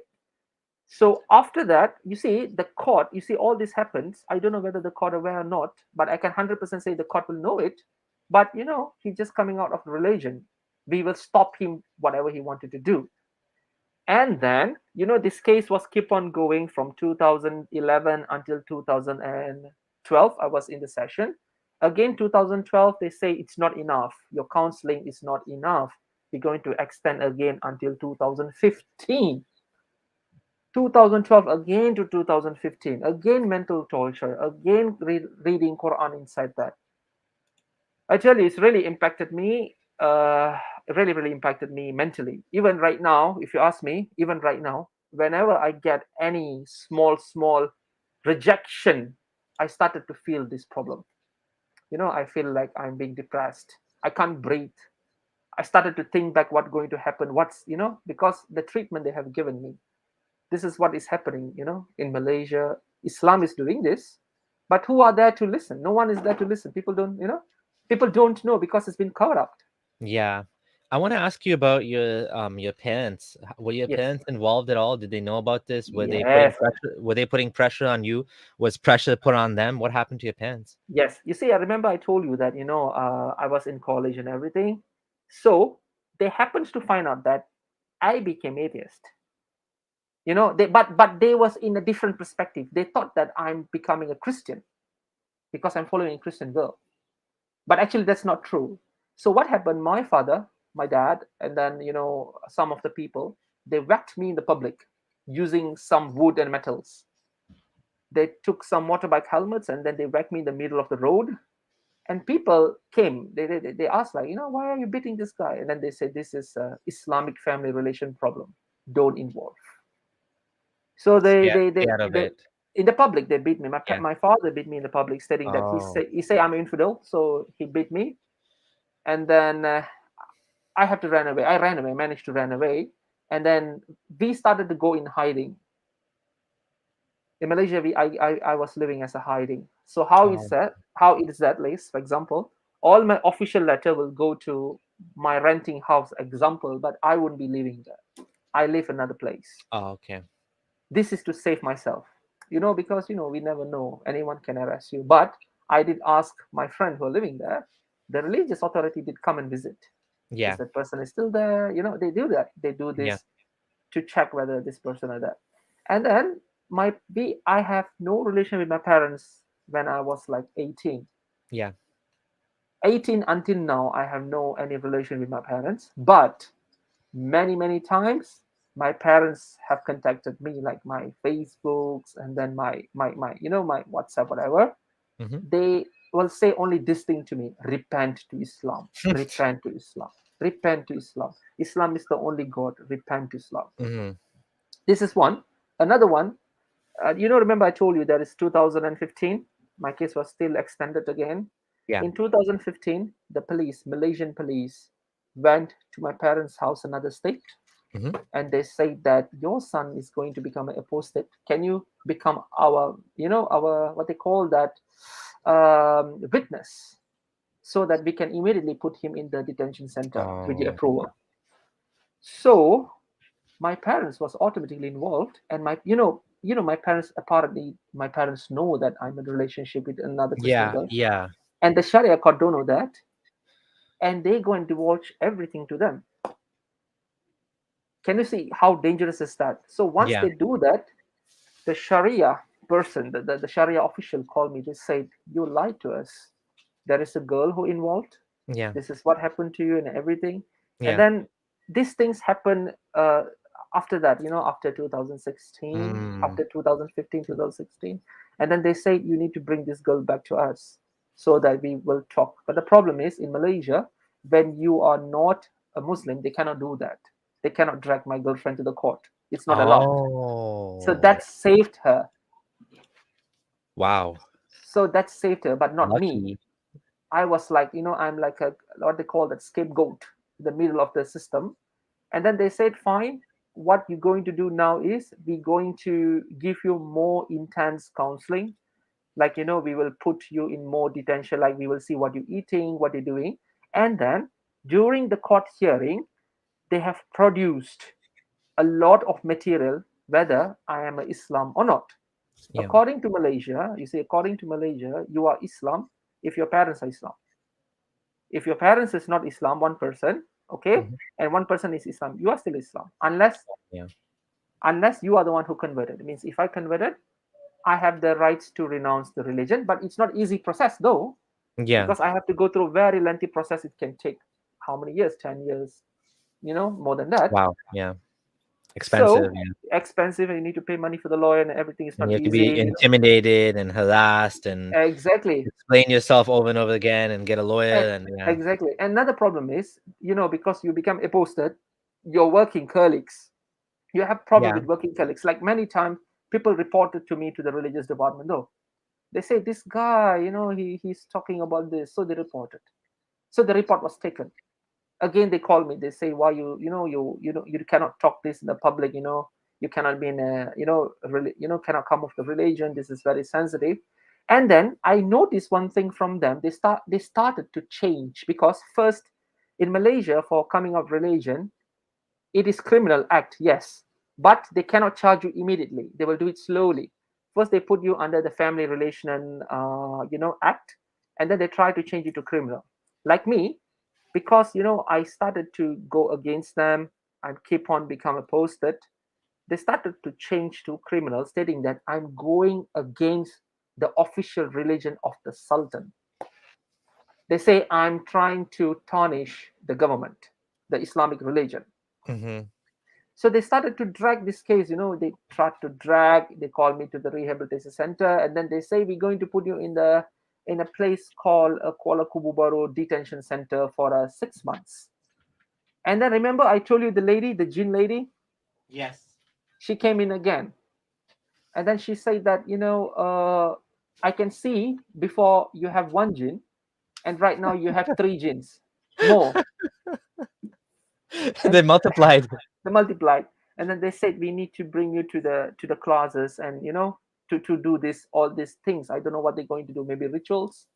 And they started to arrange all these treatments for me. And my parents, one side, they're starting to harass me. And that is the time I was seeking a way for me to exit out of this problem. Yeah. What should I do? Because I can't take it anymore. It's not about money, it's about a basic thing. Because the private investigator have submitted in the court, which shop do I eat, who am I with, where do I live. So it means there is a spy who's spying me every time. I see. I see. Yeah. So there's someone following you around. Sorry, my camera Exactly. just died, but I'm still here. Okay, okay. So someone's following you around and basically watching what you're eating, what you're doing, and this is all Exactly. because you want to leave Islam. Yes, and then during the fasting, yes, during the fasting also I don't fast. So they know that as well, and then they say you're not fasting. I say, how do you know that? And then they say we have a PI, the personal investigator behind you every time wherever you go, we know. And then I text my girlfriend. I said, I think we need to be very careful, and things are not working accordingly as how it's supposed to go. Hmm. And my parents is very very strict in this matter as well. They really cooperated with the relation, with the religious department. It didn't help my you at all. my Yeah. parents already told to the religious department. They said you can just put me in prison anytime, no problem. You can kill them with the name of Islam, I'm okay. Kill them, kill him off. Wow. They actually said you can They execute say him. that, yes, they say to the religious the Police. officer. They Yeah. say you can even execute him in the name of Islam, is fine. Because he's become Murtad. That's not good. That's very that's heartbreaking. That's so sad that Oh, that's your very own sad. parents would say such a thing. I mean, we've all, we all need our parents in our lives. We need it's difficult because they, they play a certain role. And I was in a relationship with my parent. I mean, my mom's still alive, but my dad until he died, and I was in my 30s and I still talk to him. And You see, so it's just like, it's heartbreaking when you lose that connection all over a religion, right? All over you exactly, just just wanting because to of religion. be Yes, all because you just want to just follow your heart. And it's not like Yes, you have a choice, it's not like you have a choice. You just don't believe. You didn't choose to exactly. disbelieve. You don't. You can't believe if you don't believe. It's like someone tells you to believe in a flying spaghetti monster. How do You I can't believe that, you right? can't you can't believe it. You Mm. have to be you have to be convinced. And if you're not convinced, you're not convinced. That's simple, right? Exactly. So that's why even I told to my parents, I say that, before I'm splitting up, I say that this is who am I. Yeah. I cannot keep on becoming fake. I become, how to say, fake Muslim. I become Yeah. a fake Muslim in front of people. At the Yeah. end of the day, it's going to cost me my life. And then, the case was keep on drag. And one point of time, they give a statement. They said, okay, fine. We got a statement. You're going to the rehabilitation center. I say, how many months? 6 months. And they say, you can't leave the state. I say, which state? They say, you don't leave any state because, you are in, because I'm from Selangor. So I need to go to the Selangor Rehabilitation Center. I cannot go to Negeri Sembilan Rehabilitation Center. It won't work. So they say, you need to be in Selangor. You cannot cross country. And then I say, fine. When is the time? December 2017. This is your time. You need to go inside. You know what I did? I just ran to the airport. I told to my girlfriend, I said, you need to get out as well because they already started to know you. So Yeah. I ran to the airport just like that with my two bags. That's it. I don't know what I'm doing. I'm just fear, because they have said that you need to come. Yeah. This is what they will do. First, once the order is been granted or they already make a decision, they no need to wait for the court. They can just do it whatever they wanted. Yeah. Once they say you need to come, so you need to go. Yeah. First, they told to me we will freeze your bank account. Oh, jeez. You are not allowed to work. Okay, you need to come to a summit. We will give you allowance. They will give allowance. How many days you stay? They will give allowance. Once we feel, this is what he said, if we feel you are satisfied because you are tarnishing the purity of Islam, that's what they said. You are tarnishing the purity of Islam. So until you repent, you will go through all these processes. So it means there is no limitation, there is no mechanism. And then they say that, you need to be here, report to us, this is what we do, this is where you go. And I started to think that that's it, I need to get out of this country right now. And the problem is I don't know how I need to get out because I don't have my passport. I don't have anything. I Oh, don't know my passport has been, can be used. But the good thing is I cooperated with them. I said, okay, I'm sorry, I will follow you, yeah. I know this is I will follow whatever you say. So they feel, okay, this guy is going to repent. You understand? So this guy is going to repent. He's cooperating with He's me. finally he's finally Yes, yes, realized he has no yes, choice. Yeah. yes. So this is the tool that started to escape. I went to my passport department, I checked my status, and they say my passport, I can get my passport. I can use my passport to fly out. No blacklist, nothing. That is positive thing happened to me. That is the most luckiest thing that happened to me. I just bring the passport, go to the Kuala Lumpur airport because I don't know where I need to go. I Yeah, only where did have you go? I don't know. Yeah. I have no idea I need to go to Sweden. You know who chose me Sweden? The guy who was in the counter chose me to Sweden. I never choose to Sweden. No. Wow. I just take the money that I have in my pocket. I just put it on top. I say, get me ticket anywhere. As long, I want to go out. I want to go out. And then he says, so where you want to travel and everything? I say, I don't know. This is money I have. I want to get out of this place. I need to go somewhere. So he bought for me a ticket to Sweden, the guy. I never chose Sweden, no. He bought to Sweden. He say, oh, Sweden looks cheaper. We have a promotion, I think you can take this. Because it's dark. December is dark in Sweden. It's snowy, so it's the Oh. the, the, the ticket price goes down. So you say, why not you go to Sweden? I say, fine. Do I need visa? No, Yeah. your passport, you can go there. Yeah. Because we don't need a visa requirement for us to go. Because that point of time, my main concern is I don't want to go to the rehabilitation center. I want to become an Yeah. atheist. I want to be who am I? I want to have a family. I want to have a kid. I want to be me. Another Yeah. one, I I feel so bad to leave my people like me behind me, like people post like me, they're still in Malaysia suffering, they don't know what to do, they're stuck in the limbo. So I feel sad. That's the only part is sad to me. I get out of the country. In So, Sweden, yes, did you get a one-way ticket or two ways? two-way. I have to buy two-way. There is no one-way. So I have to use all my money that I have. That's it. It's like Oh my it cost me. goodness. It cost me 7,000. Sorry, not 7,000. It's 5,000. I think 5,000 ringgit for me to buy this ticket. And then I went to Sweden. And then I have all my documents with me. But this is what I happened when the proceeding in Malaysia is keep on going in the Sharia court. As a how to safeguard, I have translated everything in the civil court. That is the good thing that I have done. You So know explain the that again. What do you mean? okay, the submission papers and the court papers. The papers that submitting. Yes, It's all in yes, Malay languages, right? yes, yes, yes, yeah, yeah. I don't know why that point of time I feel that I need to keep it in English. Hmm. So I translated in the civil court. We done it that very secretly because Oh, okay. that paper, normal translation person will never do that because they are fear that they're helping me. So I have to seek someone in the civil court to help me to do it. Oh, wow. You have official papers from the court Yes, official paper. in So English. yes, in English. I Oh, don't know why I nice. did that. I did that Yeah, in 2015, I think. yeah. I translate and I keep it very well with me because I don't know whatever. Another one I want to highlight it here before I'm flying out. I emailed to UNCHR, UNHCR, Yep. the Hmm. United Hmm. Nations, Yep. Yep. and they say that they cannot help me. I said, why you cannot help me? I don't know what I need to do. They say I cannot help you. I'm so sorry. They send me a paper and they say that if you want more help, you need to go to the office. When I go to the office, everyone is wearing hijab. Do you think that you want to say this? You went to the UNHCR office and Yes, everyone's doing hijab. yes, it's Muslim. Definitely, you won't say this. You feel afraid, right?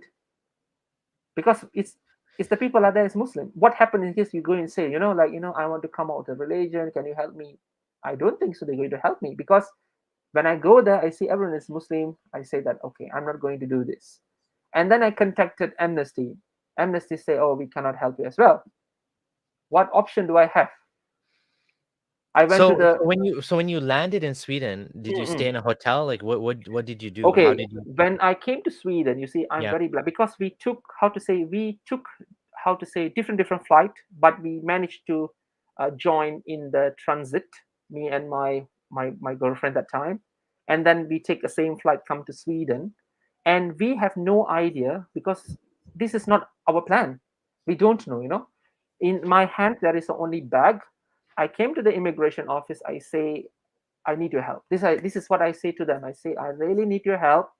I want to leave. This is what I say. I don't want to go missing. I don't want to die. I don't want to go to the jail. I want to live in this earth. And Yes. they say why? They say I say because I'm going off this religion. And then they say, oh, this looks like asylum. You can apply for asylum though if you want it. I Hmm. say, what is that? And then they say, don't worry, we'll bring you to the integration center. The police Oh, in the nice. airport police. Yeah. So I will tell you until now I feel how to say I really thank the Swedish government Yeah. because they helped me in everything. Even like I have a baby right now, Yeah. like child. Yeah. They are the one who are helping me. Although they are giving tough time, I never say no. Like apparently I'm not paying anything for my child. Yeah. That's good. Yeah. Yes. So I seek asylum in the airport itself. Oh, okay. It's about like 3 o'clock mid morning, and then we was brought to the migration office. They have an office, and then they do the background check whether you have been landed in another country, you have any criminal record and everything, and then they admit it inside. So we was staying in the what they call the refugee hotel Hmm. for 2 weeks. You see, for 2 weeks we're living in the refugee hotel. The food, you know how the food looks like. The food is frozen, it's a Oh, very yeah. new food. It's very cold. I don't like the cold at time. We Yeah. don't know what the thing is going on. We have no touch with people. We don't know who these people are.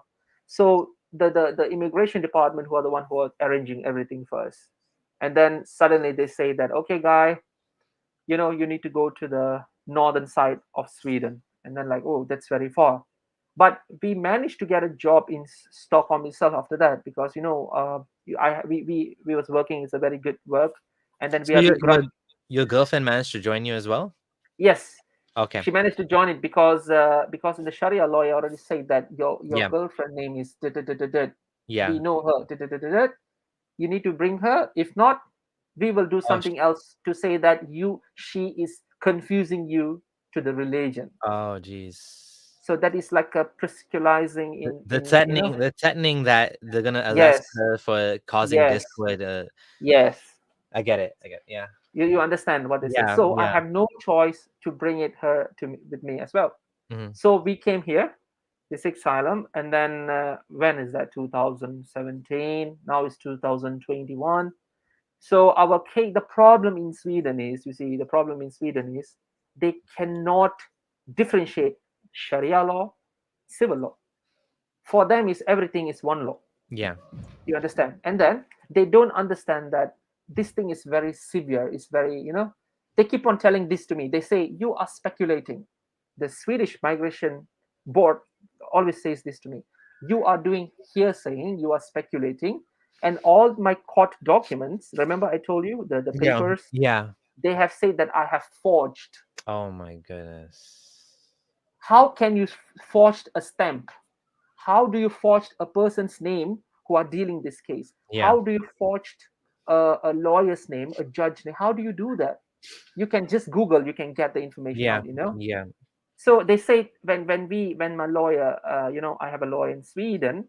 So when my lawyer, we have a what they call argued in the court. We say that this thing is happening in Malaysia, and another one in New Zealand as well. There Mhm. is a couple, same problem like this is been Yes. granted, Yeah. in New Yeah. Zealand. Yes. So we use that as a reference, stating that Yes. this thing Yes. is a real thing. And the funniest part, there is an Australian professor, Amanda Whiting. She's a Hmm. professor that reads and study about Malaysian's law, Yeah. governments, and Sharia. She came with a very detailed statement stating that sending back us to Malaysia will risk our life, and Oh we yes. cannot have a normal family. My child will become an illegitimate example. My wife will cannot get married. We cannot stay together. It's under the kalwat. We can get caught. My children will have to live without the father forever. She have make a very detailed statement. You know what they say? This is not a concern. That's it. This is not our concern. Okay. You know what they said? The Swedish Migration Board said during the interview. They said, "Why not you just keep quiet, pretend to be Islam, and stay in Malaysia?" This is what they say to me. Pretend to be Malaysia, pretend to be Islam, stay in Pretend to be a Malaysia, Muslim. Yeah. and be Muslim, and don't say anyone. Just be yourself. Just relax. And I said, how that's possible? And they say that this is not asylum. This is not asylum. Is only for a country, a war country involved. How that's defined? A war country involved? That's stupid. That doesn't make any sense. You seek Exactly. asylum because I mean LGBT seek asylum too. People seek asylum because they're not safe for any reason. It doesn't have to be for war. Exactly. I Yeah. told I told her one thing. I say to the case officer, I said, if I can be safe as a family, as what I wanted, come out of the religion officially, I be like an atheist, and then I can, my ID is being changed, like what I wanted, I will definitely go. And then they say, this is not our concern. Our concern is you need to go back to the. This is what they advise me. Say, go back to the Malaysian embassy in Stockholm, get a paper, go to the Stockholm mosque, convert to Islam, your girlfriend convert to Islam, get married, go back to Malaysia, she can convert and you can stay. This is the answer we get from the migration board. And another disgusting thing, I'm so sorry, this is the disgusting thing. We have a baby during, we are in Sweden, we have a baby. The case officer asked my wife, why do you have a lot of issues of asylum and everything, why do you want to have a baby? Is that necessary for you? Is that a question? Can you see how they Yeah, are this is talking? awful. Yeah. Instead of supporting you, they're actually Exactly. oh my goodness. I mean, I can't imagine the nerve to tell you to Oh, go to the mosque and convert. I mean, yes. like I would like fuck you. It's your choice. Like Exactly. nobody should tell you what you need, what religion you should follow. I mean, that's the stupidest thing I ever heard. If I don't want to be Muslim, I don't want to be Muslim. If I don't want to be like, that's your right, your freedom of conscience. That's Exactly. part of the Universal Declaration of Human Rights. Like Mm, we respect people that don't even want to be identifying as a man. They want to mm, identify as a woman. Yet mhm, they're telling you that you need to convert back to the other religion, mm, and mm, that's about as aggressive as you can get. mm. Can you That's see? that, yeah. I feel this is how I feel. I feel that I'm challenging another Sharia court in this Sweden. Yeah. Seriously, you see, my case right now is been assessed twice. First, in 2018, been assessed, been rejected. They say that Yeah. I provoked Malaysian government. They said I provoked Malaysian government. I'm the one who, make a problem, create a trouble. It's Mm. not the government itself. And then they rejected the case. They say I speculated. And then they say that the second rejection, they say that this is mostly not asylum because, this is under the case of a manifested unfounded because none of the document looks genuine. After that, we have a child, and then the case go back again to the migration board. The migration board says that okay, by just getting a child is not a reason for you to stay. The child will be very safe in Malaysia. They say this word. They say you as a family can stay in Malaysia according to our land report. There This is is no this is problem. the stupidest thing I've ever heard. I mean, you are as real as you can get. Like I'm hearing your story and I can see that like there's no way for you to go back. It's just not Exactly. possible because the situation is very, very bad for you to go back. And like you said, that some people end up committing suicide because Exactly. nobody wants to pretend the entire Sami, life. And Sami, why should we? Why talk? let Yep. me tell you one thing. This is, Yep. I'm not threatening anyone. If, for example, right, if any situation, any human, not me or other person, go to Malaysia, they will prefer to choose to take their life by themselves. That is what they will do. Anyone, Yeah. right? Yeah. Because Yeah. you're putting, for example, you have escaped from the brutality of the Sharia law, and you're going back again.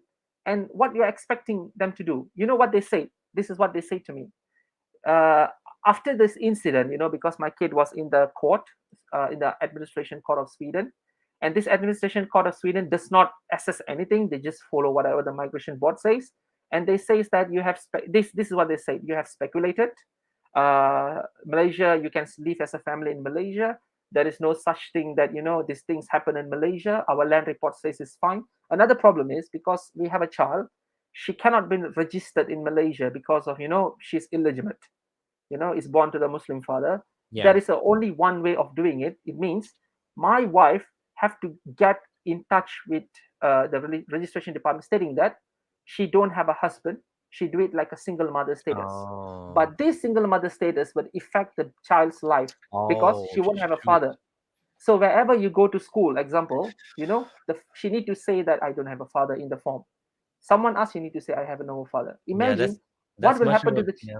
exactly. That's Sweden is a country who take a the law is being created according to the interest of the child, but they yes. are abusing this right now because the people who are sitting inside the migration board, I can say they are not Swedish.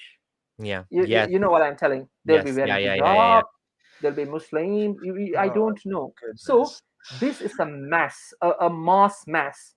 Another thing is they keep on telling me, this is what the migrants say. They keep on telling me, they say, please drop this asylum, take it as a work visa. I can do that. Yes, I have that option. I can cancel the asylum. I can take a job visa. I can do that. What will happen? A case like me, people are outside there in Malaysia. How Yeah. do I need, I feel Yeah. their pain. I can't Yeah. keep quiet, that Yeah. is my people. That Yeah. is my people. So when these They don't people are want they don't want a precedent. They yes, don't want you to establish a case that next person comes and that person's going to ask for the same thing because unfortunately mhm, you're now the second person on this show mm, to tell me this problem in Sweden. this is Like my happening actually. this is This is this happening. you're the second person that Mm, my other friend skeptic Mohammed, mhm, he came on the show and he told me the exact same problem that they don't they're basically Muslim, mhm. right? And they have a biases, right? Which is they shouldn't be acting according to the biases. They should be doing their jobs. But Yes. this is like this is a conflict of interest. The religious beliefs are affecting the ability to do their job, and it's they should either be replaced with someone that can do the job, or they You shouldn't, like, know, you know what I mean? yes, Samir, during this asylum investigation, this certain people, the lawyers, they will say this. They say, not the current lawyer, she's very nice, the former lawyer, because I've changed the lawyer. She said this, go and seek asylum in France. What? Sweden only gives asylum for war countries. That's nonsense. You are under the European Union, so EU law is need to be should be practiced. And the problem is, when I go for this, once the case is rejected, you have to go back to the migration to sign a Yeah, paper, yeah, so that you will appeal. The yeah, person will be sitting there, you can see a Middle Eastern person. yeah. They will say that, you need to get out of this country, you have like Oh two my weeks, you can goodness. appeal. This is very, very frustrating. This is Yeah, like, I have fought, I yeah, have done everything in Malaysia, I have done every extents, because I have no way. I came to Sweden, and now you're doing the same thing, repeating again. You know what I mean. It's like you are mean biased, you are more supporting for the Islamic thing. Is this Sweden, or this is Swedistan? This is my question right now. If yeah. Sweden is transforming, become a Swedistan, more Muslim friendly country, I understand. Muslim is being, I don't Hey, know. Muslim friendly doesn't mean you reject people's asylum because they're Exactly. like apostate. That's not what Muslim friendly means. Muslim friendly means you treat Muslims decently, which Mhm, is fine, but you don't, you're Muslim, you're from a mhm. Muslim background. They're not treating you okay. Exactly. Like You one see, of my friends made a post saying that, we are a new sect of Islam. We're the ex-Muslim sect of yeah. Islam. Mhm, But like we're still Muslim. You're coming from a Muslim background, but you're not being treated properly. You're being told mhm, go back to your country, mm. basically, and even though it's not right. Correct. So right now, how to say that, after all these things happens, and then, my lawyers has our ties tight as well, because this case is going to the end. This case asylum is going to the end, and these people, they think that, I'm just lying and speculating and everything. And then they say that, I'm so sorry, Fiaruz, we have going to finish the asylum off, and things are not going to work as what you say. You might be go back to Malaysia, will be deported, whatever. And then I told to them, I said, I know this is a breach of conduct, breach of human rights. So I told to them that I will bring this matter to the European court. By hook, by crook, I will bring this matter to the European court. That's it. And because I believe strongly in humanity. I believe strongly that each person have their rights to live in this planet, regardless of what religion they are, and they have rights, rights to choose what religion, family, or the child, or whatever. The child need a father. In Malaysia, every child needs a father. you know so Yes, yeah. the Swedish migration agency was telling that it's fine, the child don't have a father. This is what they say. It's fine, What, the what do child they don't have a know? father. What do they know about life in Malaysia? Exactly, They're that's what. telling you. They're telling you what your life is going to be, and you're the one that just lived that life. Exactly. It's You so see, stupid. It's gaslighting, it's basically. yes. You see, the Swedish migration agency, for them, they are like blind and deaf. One point of time, blind. And it means, although you're submitting them all the genuine, if you take the report, Malaysian report from a DOJ, Department of Justice, Hmm. and even like you can take a lot of like ICJ International, like a chamber of jurists, a lot of reports about Malaysia, what they're doing. They say this. That's it. We are not going to see all this. They say this word. All these reports does not mention your name. So this is not what you are. How does that bring sense? And they say this is lack of security and credibility. So we are not going to look at this paper. Yeah. Yeah, I mean, this is it's crazy. This is just crazy. I mean, they were gaslighting you, they were being violent, they were threatening Mm, you. They were basically going to detain you. Look, mm, if you ask anyone what mm, China is doing to the Muslims in the Uyghur Muslims, they mhm, will say this is wrong. mhm. What you went through is the exact same thing. Yep. However, they're saying this is okay. How is this okay? How is it okay to tell you? Okay, so that's like saying the Chinese Uyghur Muslims should just Yes. just dump their religion. They should just become, like the other Chinese. They should be whatever, I don't know, Buddhist or whatever. Like, how is Exactly. that okay to tell them that? How is it okay to tell anybody that? How is it okay to tell you? you should go back to Islam, you should go back to your country, you should pretend to be a Muslim, or you should just accept Islam. Your girlfriend, mm, now they're mm, telling your girlfriend she needs to convert to Islam, which is stupid. They're mm, telling you life will be okay for your child, which it will not be mm, okay for your child. mhm. You're going to be miserable. How is that good for your, how would you having to live this fake life be good for your kids? How would it be good for anyone? And what Exactly. you're doing is the right thing. You are basically setting a precedent. You are in another case that they don't want you to succeed, but you Mm. need to succeed, you know? Exactly, that's why. Because I have, I and my wife, we still have the spirit of fighting it, Yes. and we have a lot of people like you, the social online social medias and some of the people for giving us encouragement and space. I can definitely can bring this matter to the higher level because I'm very very straight on that. Yeah. I already spoken to some of the lawyers as well, like human rights lawyers, and then I say Yep. that yes, it's a cost involved, but I say that we have to bring this because without bringing this to the international court, none of these people will know what is Malaysia is Yeah. doing, what is Yeah. Malaysia is prosecuting. So this thing, if for And example, we sorry, also respect like religious minorities in Iraq. We understand what the ISIS did to Yazidis. You are mm, a religious minority now. You should get the same right. If they can understand that mm, those Yazidis need to mm, come, like even recently, they're taking people, Muslims, from to escape from the Taliban. They're accepting them. mm, So you why see. is your case any different? These governments, these institutions need to understand religious persecution is real. Mm. For the Swedish Migration Agency, you see, for them, they have their, how to say that, I don't know. This looks like another religious department is sitting inside there doing some assessment, Yeah. simply coming with all this kind. And then I did ask the court. I say to my lawyer, I say, ask this question: where do they get this data?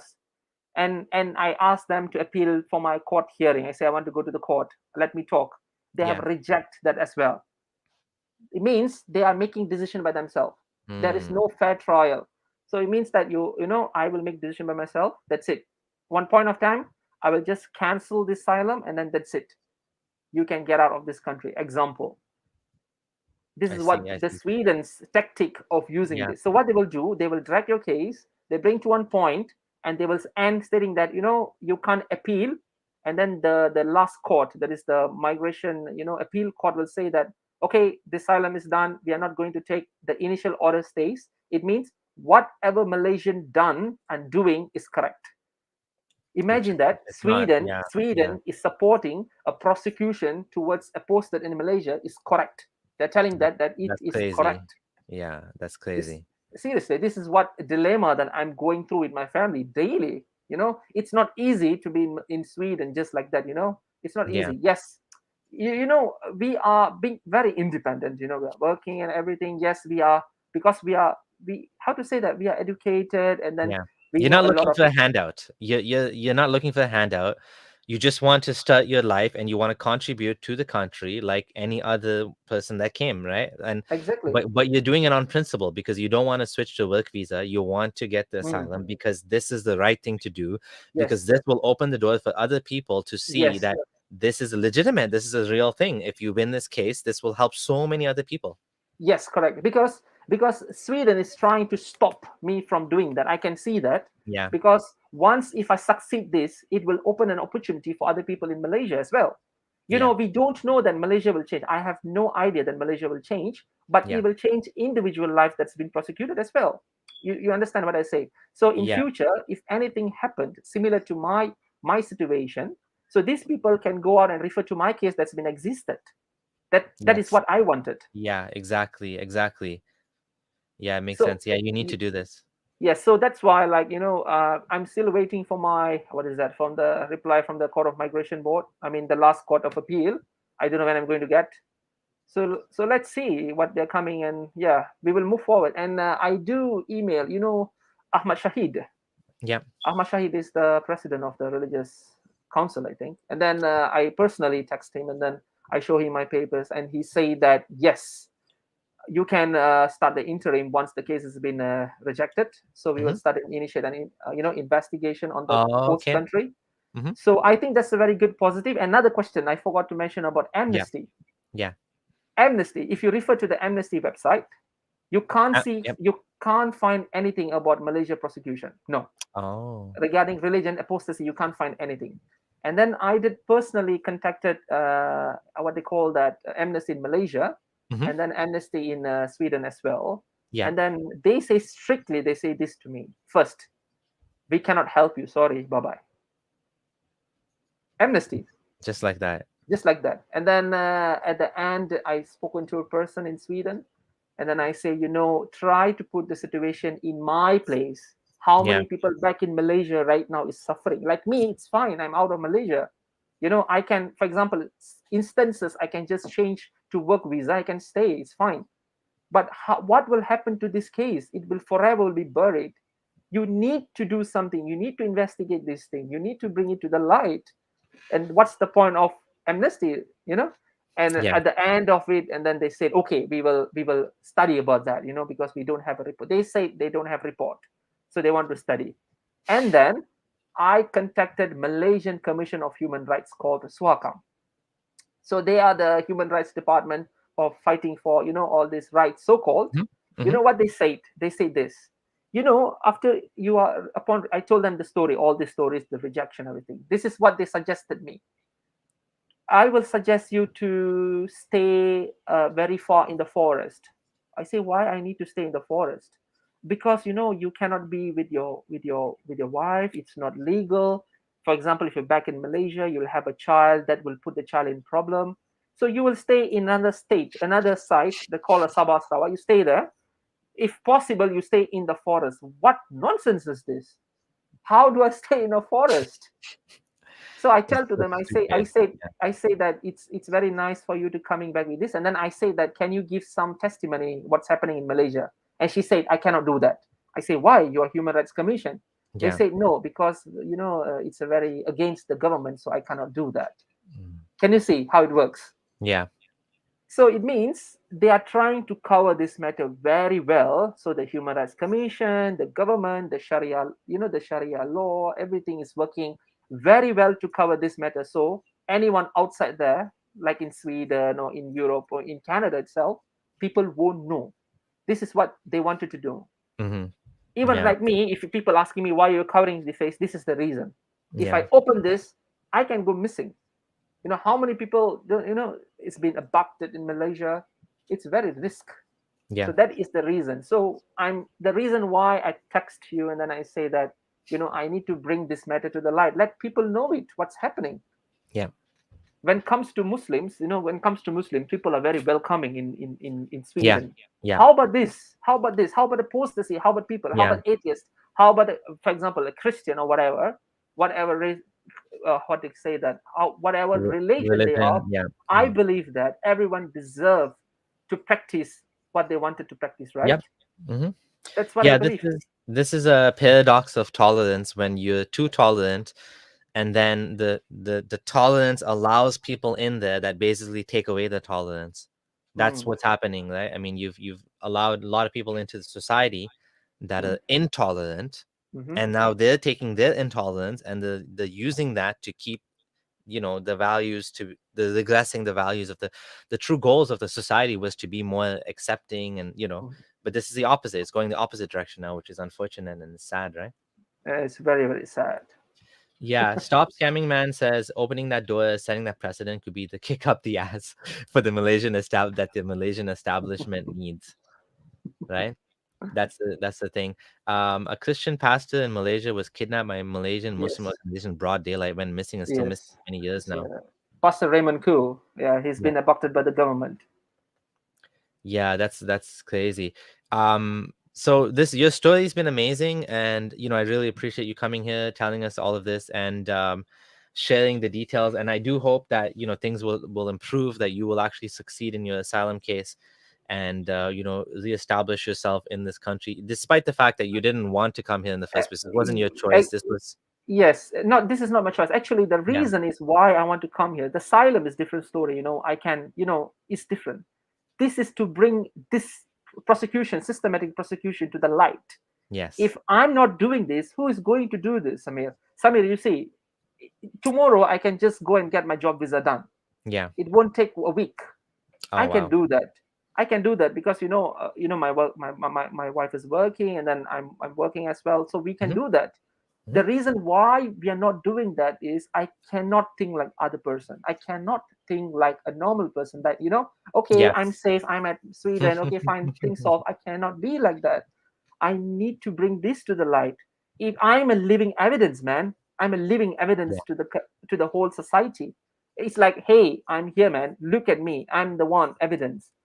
Study me, take it Yeah. what you need, so that what is Malaysia is doing is very, very incorrect.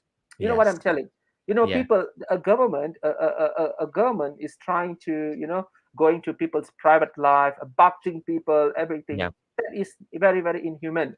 It's a degrading people's human rights, stealing our rights as opposed to see in Malaysia.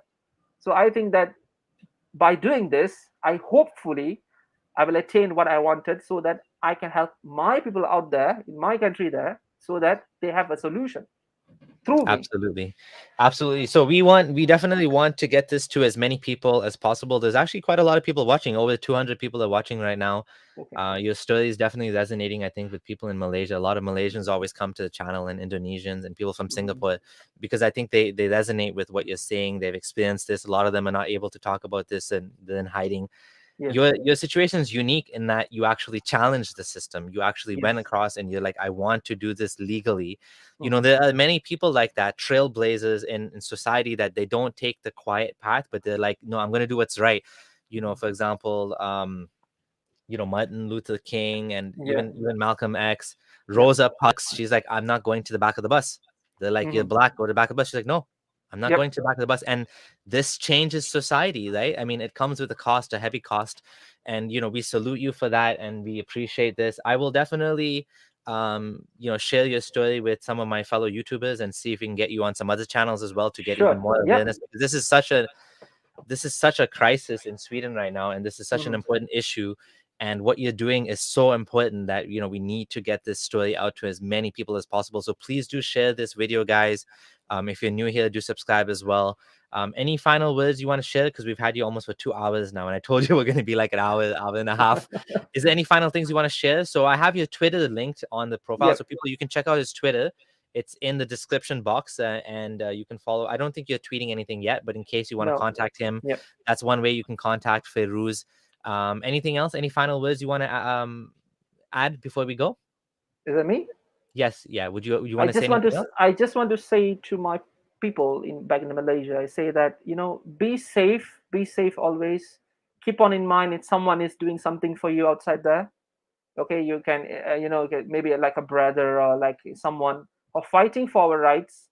And definitely I will do something for you guys. That's what my promise is. Until my breath is with my body, I will do something about this matter. Okay. And thank you, Samir, for giving me this opportunity to, to tell this in this channel. Really, really, it's a big thing for me. Oh, you know what? I spoke to you on the phone, and that's how I filter people. If anyone wants to talk to me, I always talk to Mhm. them on the phone first, just to get a feeling of Okay. how things are. Okay. And yeah, you are, like, people are saying you're a real life hero. It's true. Like, you're doing really God's work, so to speak. That's the best expression that comes to mind, even though I don't believe in God. The long arm of Islam, like you said, yeah, they have this long arms and the tentacles, and they reach into your Yes. lives. And yeah, I think this is a positive place to end. I'm wishing you the Yeah. best, and any support you need, anything you need, of course, contact me. And people that are watching, let's support Feiruz. Let's get this story out to as many people as possible, so people understand that this is the real Malaysia. This is what they do, and they can't stop us. They can't keep this behind closed doors any longer. Like, that's what they try to do. They try to give you Mhm. women, they try to give you money, Mhm. and they try to bully you, intimidate you. They were going to put you into a detention center. Same thing that China is doing to the Uyghur Muslim. They were going to do that to you, forcibly convert you back to Islam. But of course, none of that worked. You stood strong. You managed to escape. You, Mhm. through the forces of the universe, you ended up in Sweden. Mhm. Now you can't just keep going from country to country. You're in Sweden Mhm. now, so you need to establish yourself in Sweden. So I wish you the best in all of that. And yeah, stay safe, Yeah. and hopefully we'll speak again at some point in the future, and maybe things will be better at that point. Definitely, definitely. Thank you so much for everyone and for Samir as well. Thank Oh you. yeah. If anyone wants to Hmm. support the channel, as I forgot to say, you can also join the channel. Click join now below, or join on Patreon to financially support the channel. We're doing some really great edited videos now. I have someone helping me with that, and the last one was by Hassan Radwan. So do check it out. Hope you enjoy it, and we'll see you at the next live stream. Take care. Bye, everyone.